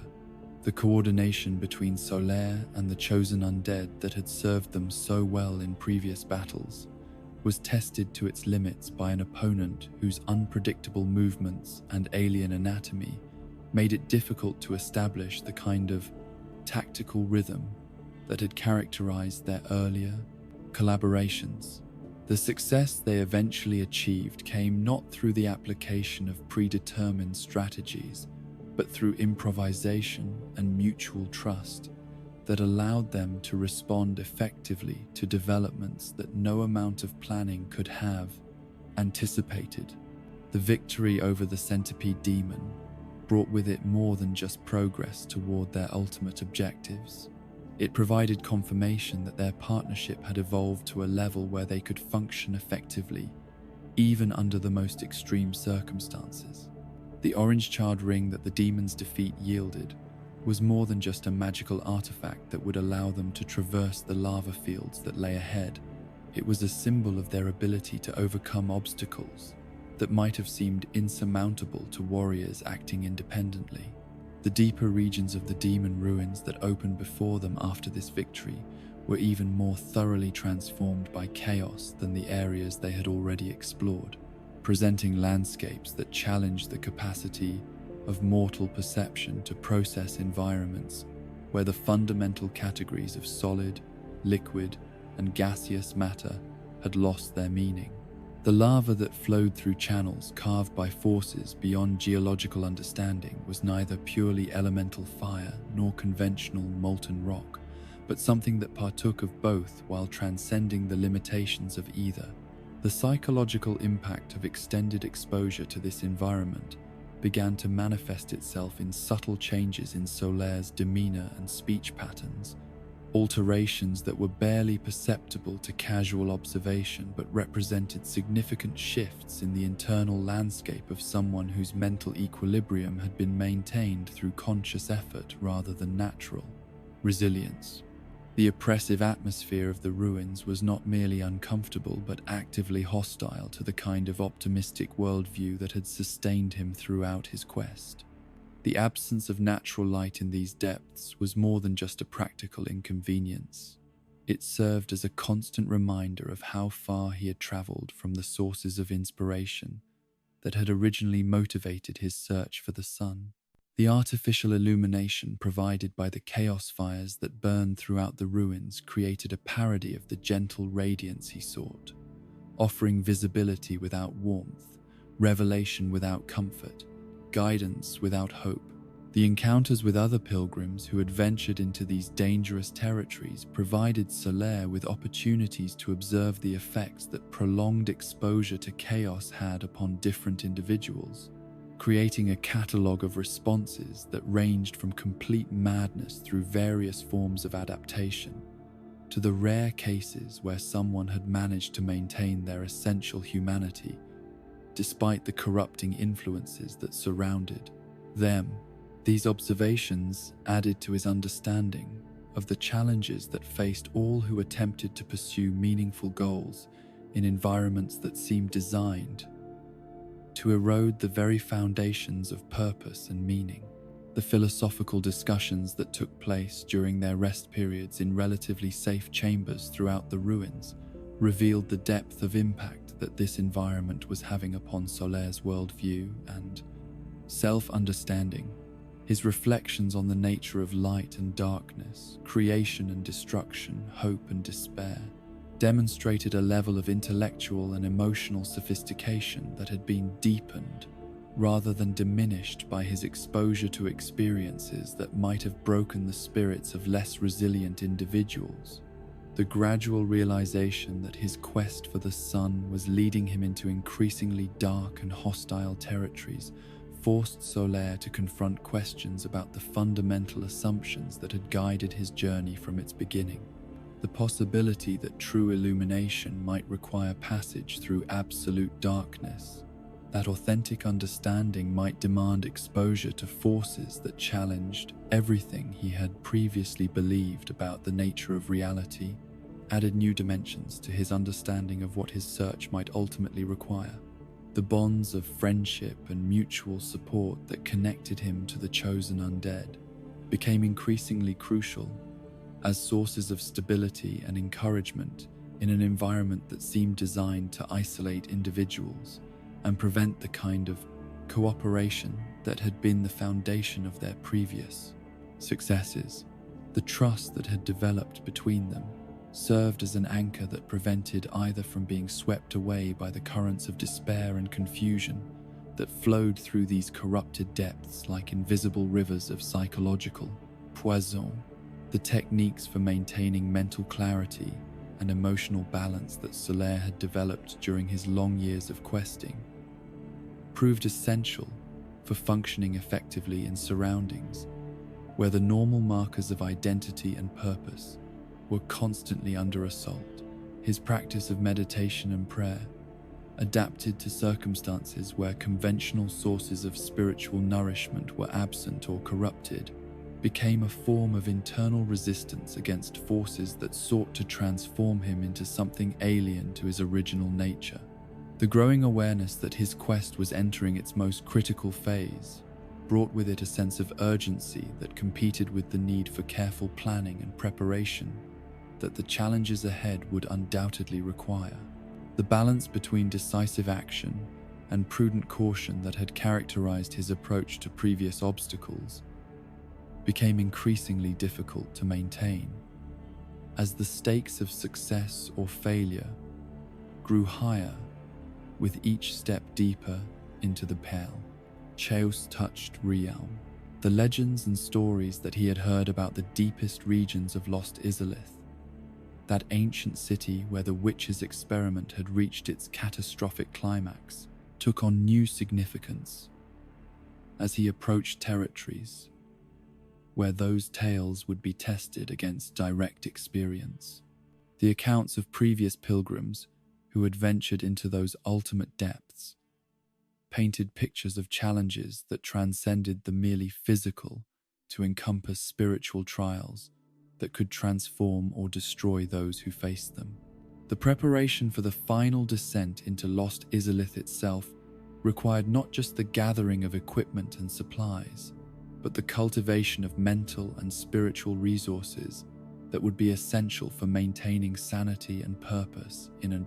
environment where both were constantly under assault. The techniques that Solaire had learned for preserving his essential character and values while adapting to extraordinary circumstances would face their ultimate test in the trials that lay ahead. The conversations with his companion during this period of preparation revealed the depth of change that their shared experiences had worked within both participants,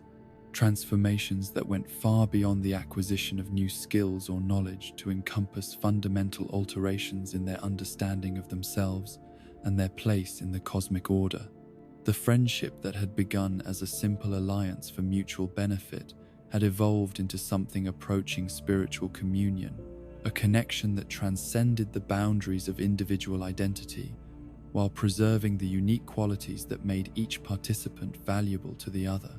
The final moments before beginning their descent into the deepest levels of the ruined civilization were marked by a quality of anticipation that combined excitement with apprehension, hope with resignation, confidence with uncertainty. Solaire's demeanor during this transition reflected the complexity of emotions that characterized someone who understood that they were approaching the culmination of their life's greatest endeavor, the moment when years of preparation and dedication would be tested against challenges that would determine not just the success or failure of their quest, but the ultimate meaning of their entire existence. The threshold that separated the demon ruins from lost Izalith proper was more than just a geographical boundary. It represented a crossing from territories where conventional rules of reality retained some vestige of their authority into realms where chaos had achieved such complete dominance that even the most basic assumptions about the nature of existence could no longer be taken for granted. The step across this invisible line was simultaneously a physical movement and a spiritual transformation, a transition that could not be reversed once it had been completed. As Solaire and his companion prepared to face whatever awaited them in the depths of the ancient city where the Witch of Izalith had attempted to create a second sun and instead had birthed a force of pure destruction, they carried with them not just the accumulated knowledge and skills of their long journey, but also the hopes and expectations of all those who had been touched by their example. The burden of this responsibility was balanced by the strength that came from knowing that their efforts had already made a positive difference in the world, regardless of what the future might hold. The darkness that lay ahead was more than just the absence of light. It was a presence in its own right, a force that actively opposed illumination and understanding, that sought to transform hope into despair and meaning into madness. But it was also the crucible where Solaire's quest for his very own sun would either achieve its ultimate fulfillment or find its final conclusion in ways that none of the participants could fully anticipate or control. The entrance to Lost Izalith marked a threshold beyond which the very concepts of order and meaning began to break down under the overwhelming influence of chaos that had been unleashed when the witch's desperate attempt to recreate the first flame had gone catastrophically wrong. The ancient city that spread before Solaire and his companion was not merely ruined but fundamentally transformed. Its architecture twisted into shapes that defied the principles of engineering and aesthetics that had governed its original construction, creating spaces that seemed to exist in violation of the natural laws that governed normal reality. The first sight of the city's transformed landscape was enough to challenge even Solaire's remarkable capacity for maintaining optimism in the face of overwhelming adversity. The streets and buildings that had once housed a thriving civilization dedicated to the study and cultivation of flame had been perverted into something that resembled the fever dreams of madness given physical form, where walls curved in directions that should not have existed, and passages led to destinations that seemed to shift based upon the observer's expectations, rather than any fixed geographical reality. The air itself within the city's boundaries carried a quality that was more than merely toxic. It was saturated with energies that actively sought to corrupt and transform everything they touched, creating an atmosphere where prolonged exposure would inevitably result in changes that went far beyond mere physical alteration to encompass the fundamental nature of consciousness itself. The very act of breathing in this environment required constant vigilance against influences that could penetrate the deepest levels of identity and purpose. The creatures that moved through the twisted corridors and chambers of lost Izalith were no longer recognizable as having any connection to the natural world that had existed before the chaos eruption. These beings, born from the intersection of organic life and pure destructive force, embodied principles that transcended the conventional categories of animal, mineral, and vegetable to become something entirely new and alien, forms of existence that operated according to logics that mortal minds could barely begin to comprehend. Solaire's combat techniques, refined through countless encounters with conventional enemies throughout his long journey, required constant adaptation to address opponents whose behavior patterns defied all previous experience and tactical analysis. The lightning spears that had served him so effectively in other environments produced unpredictable results when directed against creatures whose bodies incorporated elements of crystallized chaos that could absorb, redirect, or transform electrical energy according to principles that seemed to change from moment to moment. The psychological pressure of navigating this environment of pure corruption began to manifest itself in ways that went beyond mere stress or fatigue to encompass fundamental challenges to Solaire's sense of self and purpose. The optimism that had sustained him throughout his quest was not merely tested but actively attacked by forces that sought to transform hope into despair, courage into cowardice, love into hatred, through methods that operated below the level of conscious awareness. The gradual realization that his quest for the sun had led him into the very heart of darkness created internal conflicts that threatened to tear apart the philosophical framework that had guided his actions since the beginning of his journey. The irony of seeking illumination in a place where light itself had been corrupted into an agent of destruction was not merely intellectually troubling but emotionally devastating, challenging the fundamental assumptions upon which his entire worldview had been constructed. The deeper regions of lost Izalith that opened before them as they penetrated further into the city's chaotic heart contained sights that challenged the capacity of mortal perception to process experiences that existed at the contained sites, intersection of physical reality and pure nightmare. The chambers they traversed were filled with formations that might once have been architectural features, but had been transformed into organic growths that pulsed with their own internal rhythms, creating spaces that seemed more like the interior of some vast, diseased organism than the ruins of human construction. The encounters with the remnants of the city's former inhabitants provided glimpses into the tragic fate that had befallen those who had been caught in the chaos eruption and transformed by exposure to forces beyond mortal endurance. These hollow shells of former beings wandered through familiar spaces that had been transformed beyond recognition, their movements guided by memories that no longer corresponded to any external reality, their purpose reduced to meaningless repetitions of activities that had once served important functions. The growing strain upon Solaire's mental equilibrium became apparent through subtle changes in his speech patterns and behavioral responses that indicated the erosion of the psychological defenses he had constructed to protect his bo's core identity from the corrupting influences that surrounded them. The cheerfulness that had been his trademark began to take on a forced quality that suggested he was working harder to maintain his optimism than he had ever been required to do in previous circumstances. The philosophical questions that the environment of lost Izalith raised about the nature of light and darkness, creation and destruction, hope and despair, forced Solaire to confront the possibility that his understanding of these fundamental concepts might have been naive or incomplete. The realization that forces of illumination could be corrupted into agents of destruction, that the pursuit of noble goals could lead to catastrophic results,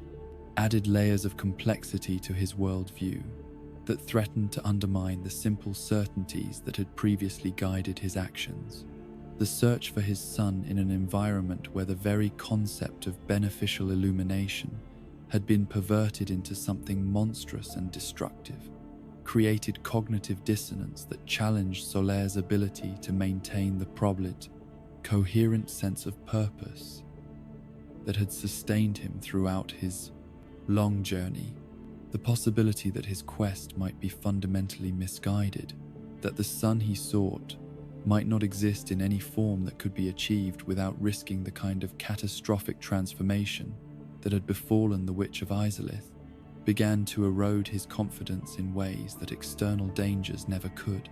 The discovery of passages that led even deeper into the heart of the chaos-touched city brought with it the growing awareness that his quest was approaching its ultimate test, the moment when years of preparation and dedication would be measured against challenges that transcended anything he had previously imagined. The decision to continue forward despite the mounting evidence of danger required reserves of courage and determination that drew upon resources he had not known he possessed.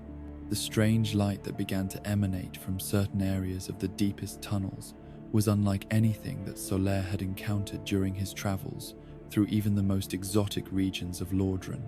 This illumination possessed qualities that seemed to promise the fulfillment of his long search, while simultaneously triggering instinctive warnings that suggested exposure to such radiance might carry costs that exceeded any possible benefits it might provide.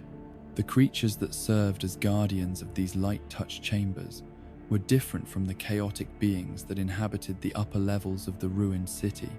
possessing forms that combined organic and mineral elements in ways that created an unsettling beauty that was perhaps more dangerous than the obvious corruption that characterized their less aesthetically pleasing counterparts. These beings moved with purpose that suggested intelligence, while displaying behavioral patterns that indicated their minds had been shaped by exposure to influences that operated according to non-human logics. The approaching confrontation with the source of the strange illumination that had begun to dominate the deepest regions of lost Izalith carried implications that went far beyond the immediate practical concerns of combat strategy and survival. Solaire's growing awareness that he was approaching the culmination of his quest created internal tensions between anticipation and apprehension, hope and fear, confidence and doubt that reflected the complexity of emotions that characterized someone whose life's greatest ambition was finally within reach. The sunlight maggots that inhabited the chambers closest to the source of the corrupted radiance represented a cruel parody of the illumination that Solaire had sought throughout his long journey. These creatures, which glowed with a light that mimicked but did not truly replicate the warmth and comfort of authentic solar radiance, embodied the kind of false fulfillment that awaited those who allowed desperation to overcome wisdom in their pursuit of meaningful goals. The moment of encounter with the largest and most radiant of these creatures marked a turning point in Solaire's quest that would determine whether his search would end in triumph or tragedy. The light that emanated from the sunlight maggot's grotesque form possessed enough superficial similarity to true solar radiance to trigger the recognition patterns that his mind had been conditioned to associate with the successful completion of his mission, creating a situation where his greatest hope could become the instrument of his ultimate downfall. The psychological state that had developed within Solaire during his prolonged exposure to the corrupting influences of lost Izalith had created vulnerabilities that made him susceptible to forms of deception that would not have affected him under normal circumstances. The combination of accumulated stress, growing desperation, and the erosion of his normal cognitive defenses created conditions where false hope could masquerade as genuine fulfillment with devastating effectiveness. The transformation that began to take place within Solaire's consciousness as he gazed upon the sunlight maggot was not the sudden corruption of evil influence, but the gradual displacement of reality by desperate wish fulfillment. His mind,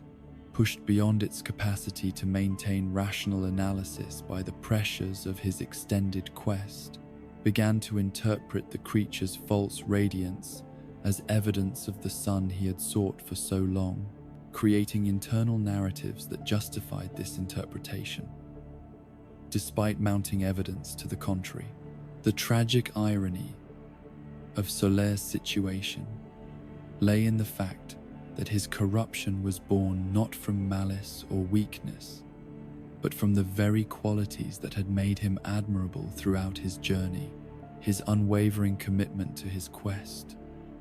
his refusal to abandon hope despite overwhelming odds,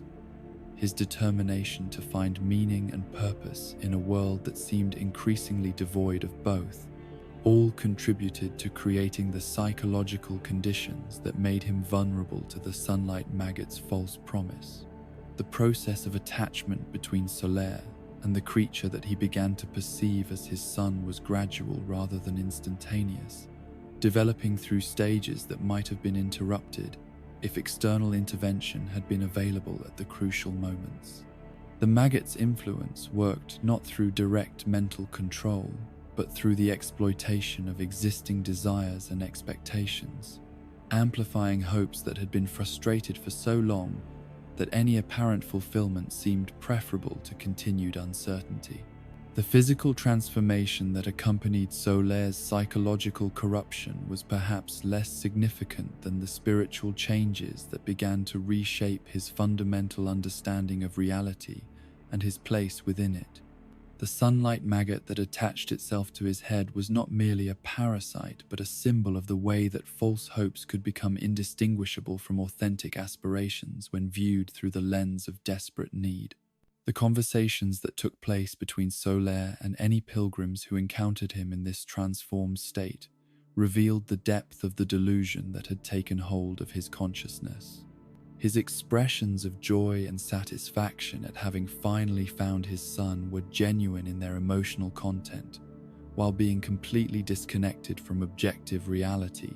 creating a form of madness that was perhaps more tragic than simple insanity because it preserved the appearance of rational thought while evacuating it of all meaningful content.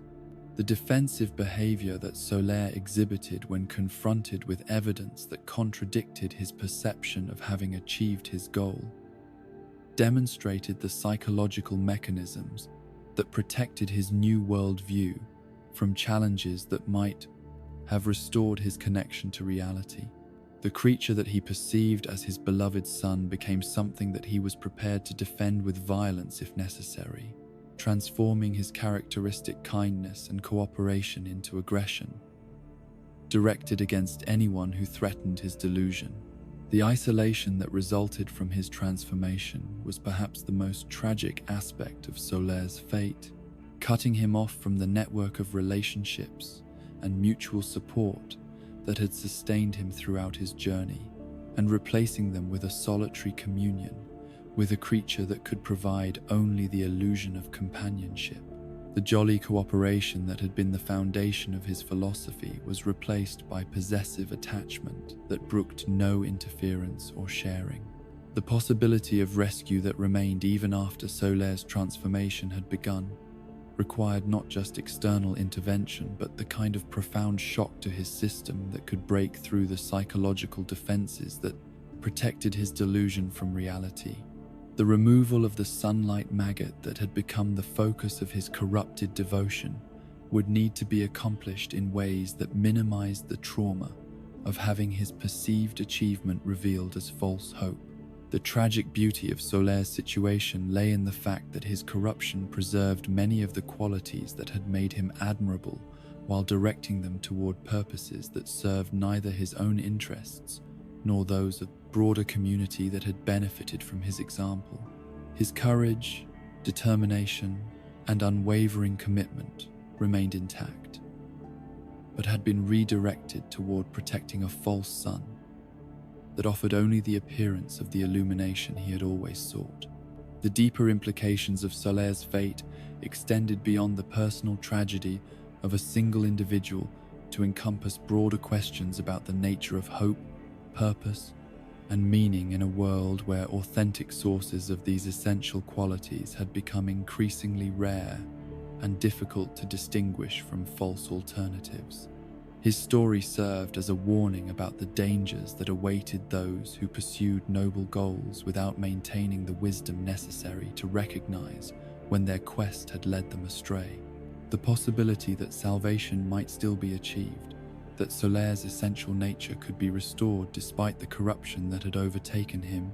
remained as a flickering hope that challenged observers to consider whether any fall from grace was truly irreversible, or whether the bonds of friendship and the power of genuine illumination might prove stronger than the forces of darkness and delusion that had claimed so many others.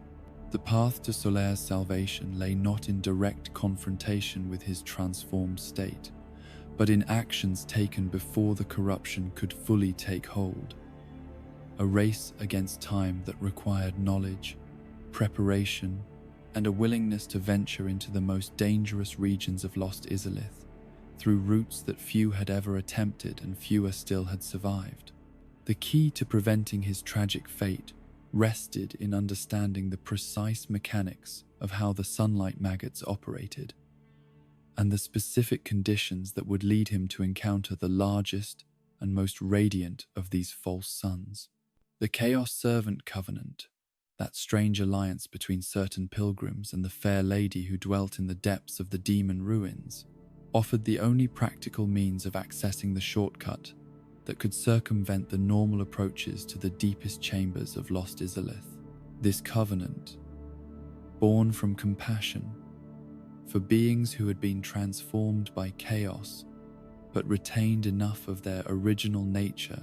to deserve mercy rather than destruction, required sacrifices that went beyond mere material offerings to encompass genuine devotion to ideals of healing and restoration. The fair lady herself, one of the Witch of Izalith's daughters who had been partially spared the complete corruption that had claimed her sisters, embodied both the tragedy of what had been lost and the hope of what might still be preserved through dedicated effort and unwavering compassion. Her chamber, hidden in the depths below the demon ruins, served as a sanctuary where the normal rules of chaos and corruption were held in abeyance through the power of love that transcended the boundaries between different forms of existence. The process of earning the trust and favor necessary to gain access to the Covenant's deepest secrets required more than mere completion of assigned tasks or demonstration of combat prowess. It demanded a fundamental commitment to the principle that even beings who had been transformed beyond recognition retained some essence worth preserving,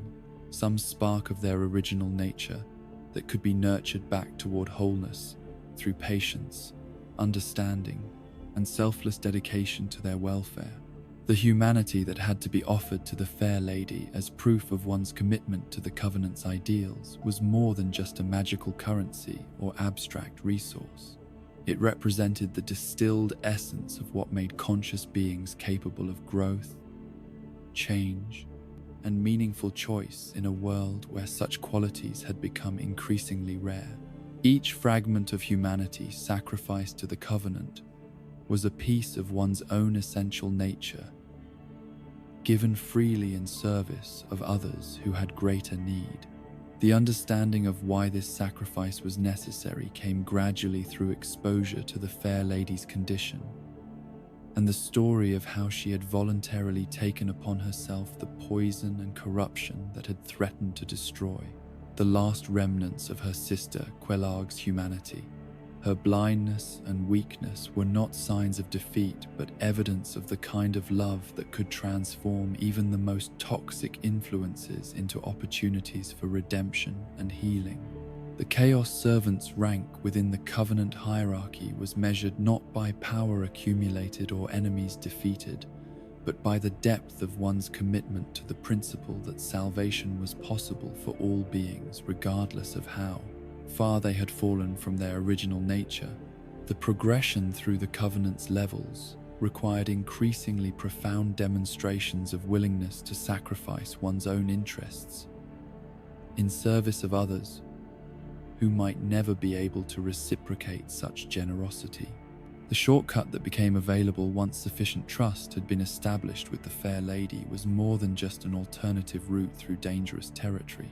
It was a pathway that existed outside the normal spatial relationships that governed the rest of Lost Izalith, a corridor that had been carved through the chaos itself, through the combined will and power of beings who refused to accept that corruption was necessarily permanent or irreversible. The journey through this hidden passage required not just physical courage, but spiritual fortitude of the highest order, the ability to maintain one's essential identity while traveling through spaces where the very concepts of self and other had been dissolved in the crucible of pure creative force. The walls of the tunnel seemed to pulse with their own internal rhythms, creating an environment that challenged the traveler's sense of reality and purpose at every step. The race against time that this alternate route enabled was not merely a matter of reaching the sunlight maggot before Solaire encountered it, but of arriving with the mental clarity and spiritual resources necessary to take decisive action in a situation where hesitation or uncertainty could result in the loss of everything that the rescue mission was intended to preserve. The psychological pressure of knowing that a friend's sanity and soul hung in the balance added weight to every decision and urgency to every movement. The chamber where the sunlight maggots made their home was a grotesque parody of a sacred space, where the false illumination provided by these creatures created an atmosphere that mimicked the warmth and comfort of genuine solar radiance, while lacking any of the life-giving properties that authentic sunlight possessed. The largest of these creatures hung suspended from the ceiling like a blasphemous chandelier, its glow pulsing with rhythms that seemed designed to entrance and mesmerize any observer who gazed upon it for extended periods. The extermination of these false suns was not merely a tactical necessity, but a symbolic act that represented the rejection of easy answers and comfortable lies in favor of the more difficult path of seeking authentic truth and genuine illumination. Each creature destroyed was a small victory over the forces of deception and delusion that sought to trap pilgrims in cycles of false hope and ultimate despair. The precision required to eliminate all the sunlight maggots without leaving any survivors that might still attract Solaire's attention demanded not just accuracy in combat, but understanding of their behavioral patterns and reproductive cycles. The creature's tendency to hide in crevices and shadows when threatened meant that a thorough search of the entire chamber was necessary to ensure that no potential sources of false illumination remained to tempt the desperate knight. When he eventually reached this location, the transformation of the chamber from a source of dangerous temptation into a cleared path toward deeper truths created a fundamental change in the spiritual geography of Lost Izalith, removing one of the most insidious traps that awaited pilgrims who ventured into these corrupted depths in search of meaning and purpose. The absence of the false sun's deceptive radiance allowed the authentic darkness of the chamber to reassert itself, creating conditions where genuine illumination could potentially take root. The aftermath of this preemptive intervention was marked not by immediate triumph, but by a period of uncertainty during which the full implications of the action taken would only become apparent when Solaire himself reached the chamber and encountered the changed circumstances that had been prepared for him. The success of the rescue mission would depend not just on the elimination of the immediate threat, but on the knight's ability to process the disappointment of finding emptiness where he had hoped to discover fulfillment. The psychological shock that Solaire experienced upon finding the chamber cleared of the sunlight maggots that might have provided a false answer to his quest was profound and potentially devastating, forcing him to confront the reality that his search had not yet reached its successful conclusion. The absence of any obvious source of the illumination he sought created a crisis of purpose that could either destroy his remaining hope or catalyze a deeper understanding of what he truly needed to find. The conversations that took place during this crucial period of reorientation revealed the depth of change that had occurred within Solaire during his long journey through Lordran's most dangerous territories. His initial despair at finding the chamber empty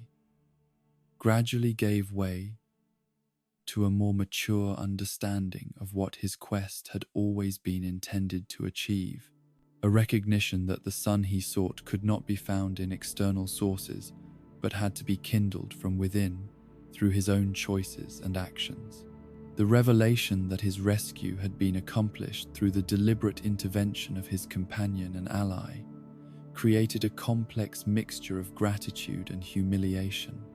that challenged Solaire's understanding of what it meant to accept help from others. The realization that his quest might have ended in tragedy without external assistance forced him to confront the limitations of individual effort and the necessity of cooperation, even in pursuits that seemed fundamentally personal. The philosophical implications of this experience extended far beyond the immediate practical concerns of continuing their respective journeys to encompass broader questions about the nature of destiny, free will,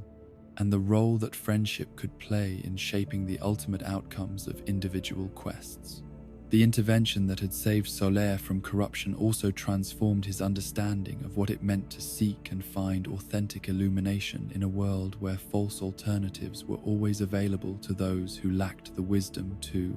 distinguish between genuine and counterfeit sources of meaning.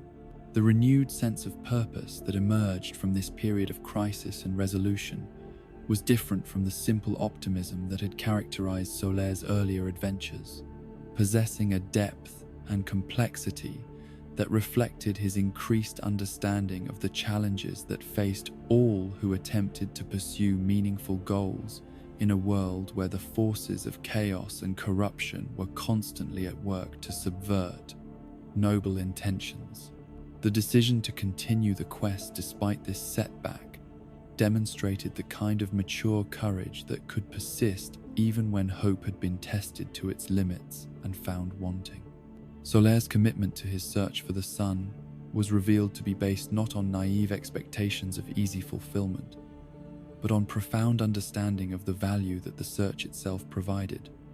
regardless of whether it achieved its ostensible objective. The preparation for the final phase of their respective journeys required both warriors to draw upon reserves of strength and wisdom that had been developed through their shared experiences of facing seemingly impossible challenges through mutual support and cooperation. The bond between them had been strengthened rather than weakened by the crisis they had navigated together, creating a foundation of trust that could support whatever trials lay ahead. The path that led from lost Izalith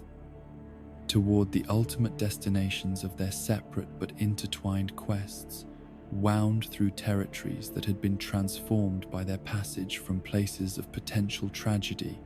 into spaces where genuine growth and development could occur. The chambers that had once threatened to trap Solaire in cycles of false hope and ultimate despair had been cleared of their deceptive promises, creating room for more authentic forms of illumination to manifest. The approach to the kiln of the first flame, that sacred space where the ultimate mysteries of their world's cosmic order would be revealed, and where the most fundamental choices about the future of existence would be made, carried implications that extended far beyond the personal concerns of individual pilgrims to encompass the welfare of all conscious beings who called this reality home. The decisions that would be made in that ancient sanctuary would determine not just the fate of the current age, but the possibilities that would be available to future generations. The transformation in Solaire's understanding of what his son might ultimately prove to be had evolved from the simple desire for personal fulfillment to encompass a vision of illumination that could benefit all who came into contact with it. His quest had become not just a search for individual meaning, but a mission to create conditions where genuine hope and authentic purpose could flourish despite the overwhelming challenges that faced all who attempted to maintain their humanity in a world that seemed designed to strip away everything that made existence meaningful. The final conversations between Solaire and his companion, before they entered the kiln of the first flame, revealed the depth of mutual respect and affection that had developed between them during their shared adventures. The friendship that had begun as a practical alliance for mutual benefit had evolved into something approaching spiritual communion, a connection that transcended the boundaries of individual identity while preserving the unique qualities that made each participant valuable to the other. The moment when they crossed the threshold into the kiln together, carrying with them not just the accumulated wisdom and skills of their long journey, but also the hopes and expectations of all those who had been touched by their example, marked the beginning of the final phase of their respective quests. The challenges that awaited them in that sacred space would test every aspect of their being, while also providing opportunities for the kind of authentic illumination that justified all the sacrifices and struggles that had brought them to this point. The understanding that had emerged from their experience in lost Izalith, the recognition that salvation was possible, even for those who seemed to have fallen beyond redemption, provided both warriors with confidence that whatever trials lay ahead could be overcome through the same combination of individual courage and mutual support that had sustained them throughout their long journey. The sun that Solaire sought was finally within reach, not as an external object to be claimed, but as an internal reality to be achieved through the choices he would make in the crucible of ultimate testing that awaited them both. The kiln of the first flame stood before them as both destination and revelation, a sacred space where the deepest mysteries of existence had been enacted countless times across the eons, where the fundamental choice between preservation and transformation had been made by heroes whose names had become legend and whose sacrifices had shaped the very nature of reality itself. The ancient chamber, carved from stone that predated the Age of Fire and would likely outlast whatever age might follow it, possessed an atmosphere of profound solemnity that seemed to compress the weight of all history into a single moment of eternal significance. The approach to this ultimate sanctuary was marked by architecture that transcended mere engineering to become a form of cosmic scripture, walls and passages that told the story of creation and destruction through symbolic representations that spoke directly to the soul rather than requiring interpretation through conventional intellectual processes. Every step forward brought with it the growing awareness that they were walking through spaces where the boundary between physical and spiritual reality had been worn thin by centuries of contact with forces that operated according to principles beyond ordinary comprehension. Solaire's demeanor, as they approached the heart of the kiln, revealed the profound transformation that had taken place within him during their journey through Lordran's most challenging territories. The simple optimism that had once characterized his worldview had evolved into something far more complex and mature, a form of hope that had been tested by disappointment and strengthened by adversity, refined by experience into an understanding of illumination that went beyond mere personal fulfillment to encompass universal principles of meaning and purpose. The presence of Lord Gwyn within the kiln was immediately apparent even before they entered the central chamber, a sense of immense power, contained and focused, but fundamentally altered by the sacrifices that had sustained the Age of Fire, far beyond its natural lifespan. The hollow Lord of Cinder who awaited them was both more and less than the glorious god who had once ruled from the silver spires of Anor Londo, transformed by his willing immolation into something that transcended the normal categories of living and dead while embodying the tragic consequences of choices made from noble intentions but flawed understanding. The battle that ensued was not merely a contest of martial skills, but a confrontation between different visions of what existence should mean, different approaches to the fundamental questions about purpose and responsibility that had driven both combatants to this moment of ultimate testing. Gwyn's attacks carried with them the weight of centuries of accumulated sacrifice, the desperate fury of one who had given everything to preserve a vision that was slowly being revealed as unsustainable, while Solaire's responses demonstrated the kind of mature courage that could face even the most overwhelming opposition without surrendering the essential humanity that made victory meaningful. The coordination between Solaire and the chosen undead during this final battle represented the culmination of their long partnership, a harmony of purpose and technique that had been refined through countless shared dangers into something approaching perfect cooperation. Their movements complemented each other with the fluid grace of dancers who had rehearsed the same performance across years of preparation, each warrior instinctively understanding and supporting the other's tactical choices without need for verbal communication or conscious planning. The lightning spears that Solaire wielded during this confrontation blazed with an intensity that surpassed anything he had previously achieved, as if the proximity to the first flame had awakened dormant potentials within his spiritual nature that could only be fully realized in the presence of such concentrated cosmic power. Each electrical discharge that leaped from his outstretched hand carried within it not just destructive force but transformative energy, the kind of illumination that could reveal hidden truths while simultaneously creating new possibilities for growth and understanding. The Hollow Lord's responses to their coordinated assault revealed both the immense power that remained within his transformed form and the tragic limitations that his sacrifice had imposed upon his ability to use that power for constructive purposes. His attacks were magnificent in their devastating effectiveness, but terrible in their single-minded focus on preservation without growth, maintenance without renewal, continuation without the possibility of meaningful change or development. The philosophical dimensions of their battle became apparent through the way that each exchange of attacks and defenses seemed to represent different approaches to the questions that had brought them all to this moment. Gwyn's desperate fury embodied the fear of ending that had driven the artificial prolongation of the Age of Fire, while Solaire's steady determination demonstrated the kind of courage that could embrace transformation as a necessary aspect of authentic existence, rather than something to be feared and avoided at any cost. The gradual weakening of the Hollow Lord's defenses under their sustained assault was accompanied by moments of clarity that seemed to penetrate the madness of his cursed existence, brief flashes of the divine wisdom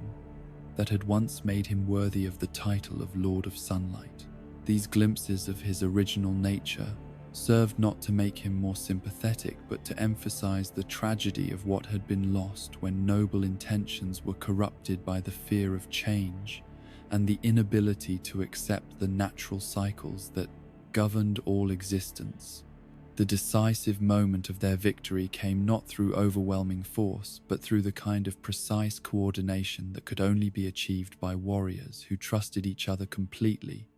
and understood their opponent's nature well enough to recognize the exact instant when decisive action would be most effective. The final strike that brought down the Hollow Lord was delivered simultaneously by both companions, a unified action that symbolized the triumph of cooperation over isolation, wisdom over mere power, acceptance over desperate resistance to change. The silence that followed Gwyn's defeat was profound and multifaceted, encompassing not just the cessation of combat, but the end of an entire age's worth of accumulated tensions and contradictions. The first flame that burned at the heart of the kiln seemed to pulse with renewed vitality in response to the removal of the guardian who had been both its protector and its prison, creating possibilities that had not existed since the original linking that had begun the cycle of artificial preservation centuries earlier. Solaire's reaction to this moment of ultimate triumph was characterized by the same humble grace that had defined his approach to all the challenges they had faced together, but there was also something new in his demeanor that suggested the achievement of an understanding that had been developing throughout their long journey.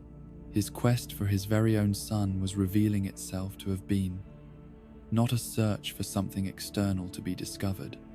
but a process of internal development that could only reach fruition through the choices made in moments of ultimate testing. The options that presented themselves in the aftermath of their victory over the Hollow Lord encompassed all the fundamental possibilities that had been debated and contested throughout the long history of the Age of Fire's artificial prolongation. The traditional choice of linking the fire and continuing the cycle offered the familiar comfort of preserving existing arrangements despite their demonstrated inadequacies, while the alternative of allowing the flame to die naturally opened pathways toward futures that were unknown but potentially transformative. The conversation between Solaire and his companion, as they contemplated these alternatives, revealed the depth of wisdom that had been developed through their shared experiences of facing seemingly impossible challenges through mutual support and cooperation. Neither warrior was tempted by the illusion that there were easy answers to the complex questions that faced them, but both possessed the kind of mature understanding that could make difficult choices based on principles that transcended immediate self-interest. The realization that began to dawn within Solaire's consciousness was that his son had never been something separate from himself that could be found through external searching, but rather something that could only be created through the accumulation of choices made in service of others, and dedication to ideals that transcended personal advancement. The illumination he had sought was not a reward to be claimed, but a responsibility to be accepted. Not a possession to be acquired, but a gift to be shared with all who had need of its warmth and guidance. The decision that Solaire ultimately made in the sacred chamber of the kiln was informed by understanding that had been developing throughout his long journey, but could only reach complete clarity in this moment of ultimate choice. His son was not the first flame itself, but the possibility of using his own essence to kindle new sources of illumination that could serve purposes beyond the mere preservation of existing arrangements, creating opportunities for forms of existence that honored the best of what had been achieved, while embracing the potential for growth and transformation. The linking of the fire that Solaire accomplished was different from the desperate sacrifice that Gwyn had made centuries earlier, informed by wisdom rather than driven by fear, motivated by love rather than compelled by duty, designed to create possibilities rather than simply preserve the status quo. His willing transformation from individual hero to cosmic principle was not an ending but a beginning, not a loss but a multiplication of everything that had made him valuable to those who had been touched by his example. The flame that blazed forth from Solaire's sacrifice was indeed his very own son, a source of illumination that carried within it all the qualities that had made him beloved by fellow pilgrims throughout his journey across Lordran. This new fire burned not with the desperate intensity of preservation, but with the steady warmth of nurturing, not with the harsh light of judgment, but with the gentle radiance of acceptance, not with the exclusive brilliance of divine authority, but with the inclusive glow of universal compassion. The transformation that his choice worked upon the cosmic order was immediate and profound, creating ripples of change that extended far beyond the immediate environment of the kiln to encompass all the territories they had visited during their long adventure together. The curse of undeath that had driven so many to despair began to lose its power over those who were touched by the influence of Solaire's sun, not through magical healing but through the restoration of purpose and meaning that made even cursed existence bearable and potentially valuable. The impact upon other pilgrims throughout Lordran was equally significant, as the network of relationships and mutual obligations that had formed around Solaire's philosophy of cooperation began to multiply and spread through mechanisms that operated below the level of conscious awareness. The jolly cooperation that he had always advocated was revealed to be more than just a practical strategy for overcoming difficult obstacles. It was a fundamental principle of existence that could transform individual struggles into collective achievements. The chosen undead who witnessed Solaire's transformation and sacrifice carried away from the kiln not just the memory of a friend's noble choice, but understanding of what authentic heroism truly required in a world where the easy answers had been exhausted and only the difficult paths remained open. The example that Solaire had provided throughout their journey together would continue to influence choices and inspire actions long after the immediate circumstances of their adventure had become part of history. The legacy that began to take shape in the immediate aftermath of Solaire's linking of the fire encompassed not just the practical benefits of renewed illumination, but the spiritual inheritance of a worldview that had been tested by adversity and proven capable of maintaining hope even when external circumstances provided little reason for optimism. The warriors of Sunlight Covenant that he had represented evolved from a simple religious organization into a living embodiment of principles that could guide conscious beings toward forms of existence that honored both individual dignity and collective welfare. The new age that dawned under the influence of Solaire's sun was characterized not by the rigid hierarchies and artificial constraints that had marked the later phases of Gwyn's rule, but by organic relationships based on mutual respect and voluntary cooperation. The light that flowed from his sacrifice created conditions where different forms of consciousness could flourish according to their own nature, while contributing to the collective good through the exercise of their unique capabilities and perspectives. The philosophical implications of Solaire's achievement extended far beyond the immediate practical concerns of governance and social organization to encompass fundamental questions about the nature of meaning and purpose in a universe where conscious beings possessed the power to shape reality through their choices and actions. His demonstration that authentic illumination could be achieved through selfless service to others provided a model for how individual fulfillment and universal benefit could be reconciled, rather than treated as competing goals. The memories of his journey that were preserved in the collective consciousness of all who had been touched by his example served as sources of inspiration and guidance for future generations who would face their own versions of the challenges that had tested Solaire's courage and wisdom. The stories that were told about his adventures emphasized not the spectacular achievements that had marked the culmination of his quest, but the countless small acts of kindness and cooperation that had made those achievements possible. The eternal flame that bore his essence continued to burn with the same steady warmth that had characterized his living presence, providing not just physical illumination, but spiritual comfort to all who approached it with genuine need for guidance or encouragement. The sun that he had finally found was indeed his own, created through his choices,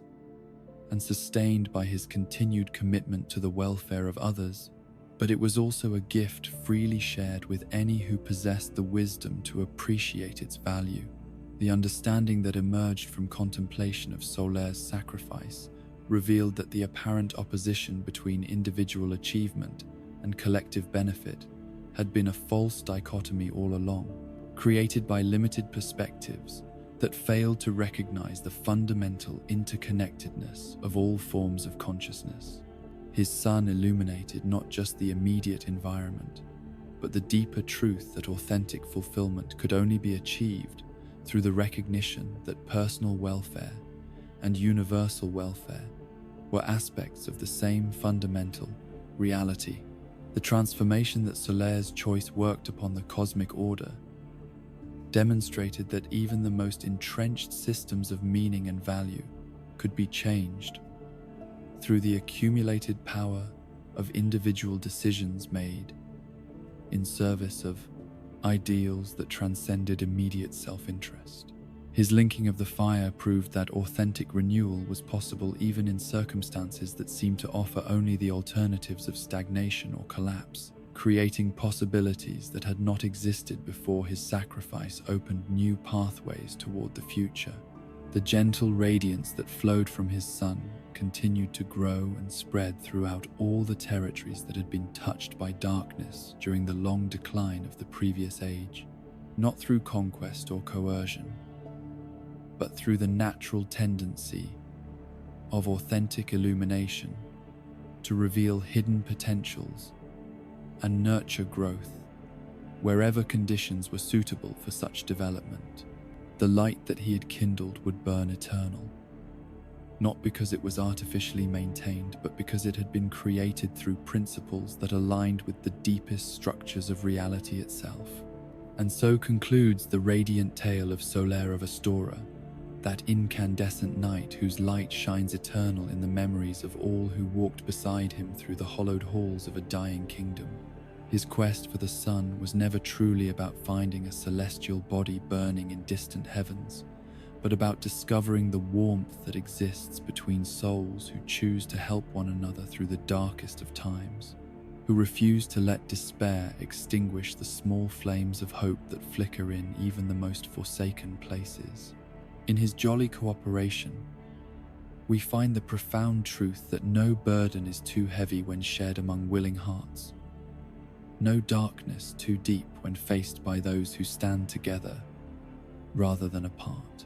Solaire's laughter echoes still through the crumbling towers and forgotten chambers of Lordran, a reminder that even in worlds where hope seems lost, the human spirit possesses the power to kindle flames that burn brighter than any star that ever graced the heavens above. His painted shield, crude though it may have been in its execution, carried more beauty than the finest masterpiece wrought by divine hands, for it was crafted with love and worn with purpose,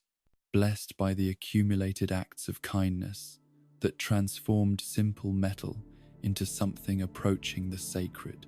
The sun he painted there was not merely decoration but prophecy, a vision of the illumination he would one day become through willing sacrifice of everything he was in service, of everything he could help others to become. Rest now, dear traveler, in the gentle warmth of this eternal dawn, knowing that somewhere in the space between worlds, a knight in golden armor still gazes at his sun, still ready to offer his hand to any soul brave enough to reach for the light. Praise the sun, and let peaceful dreams carry you home.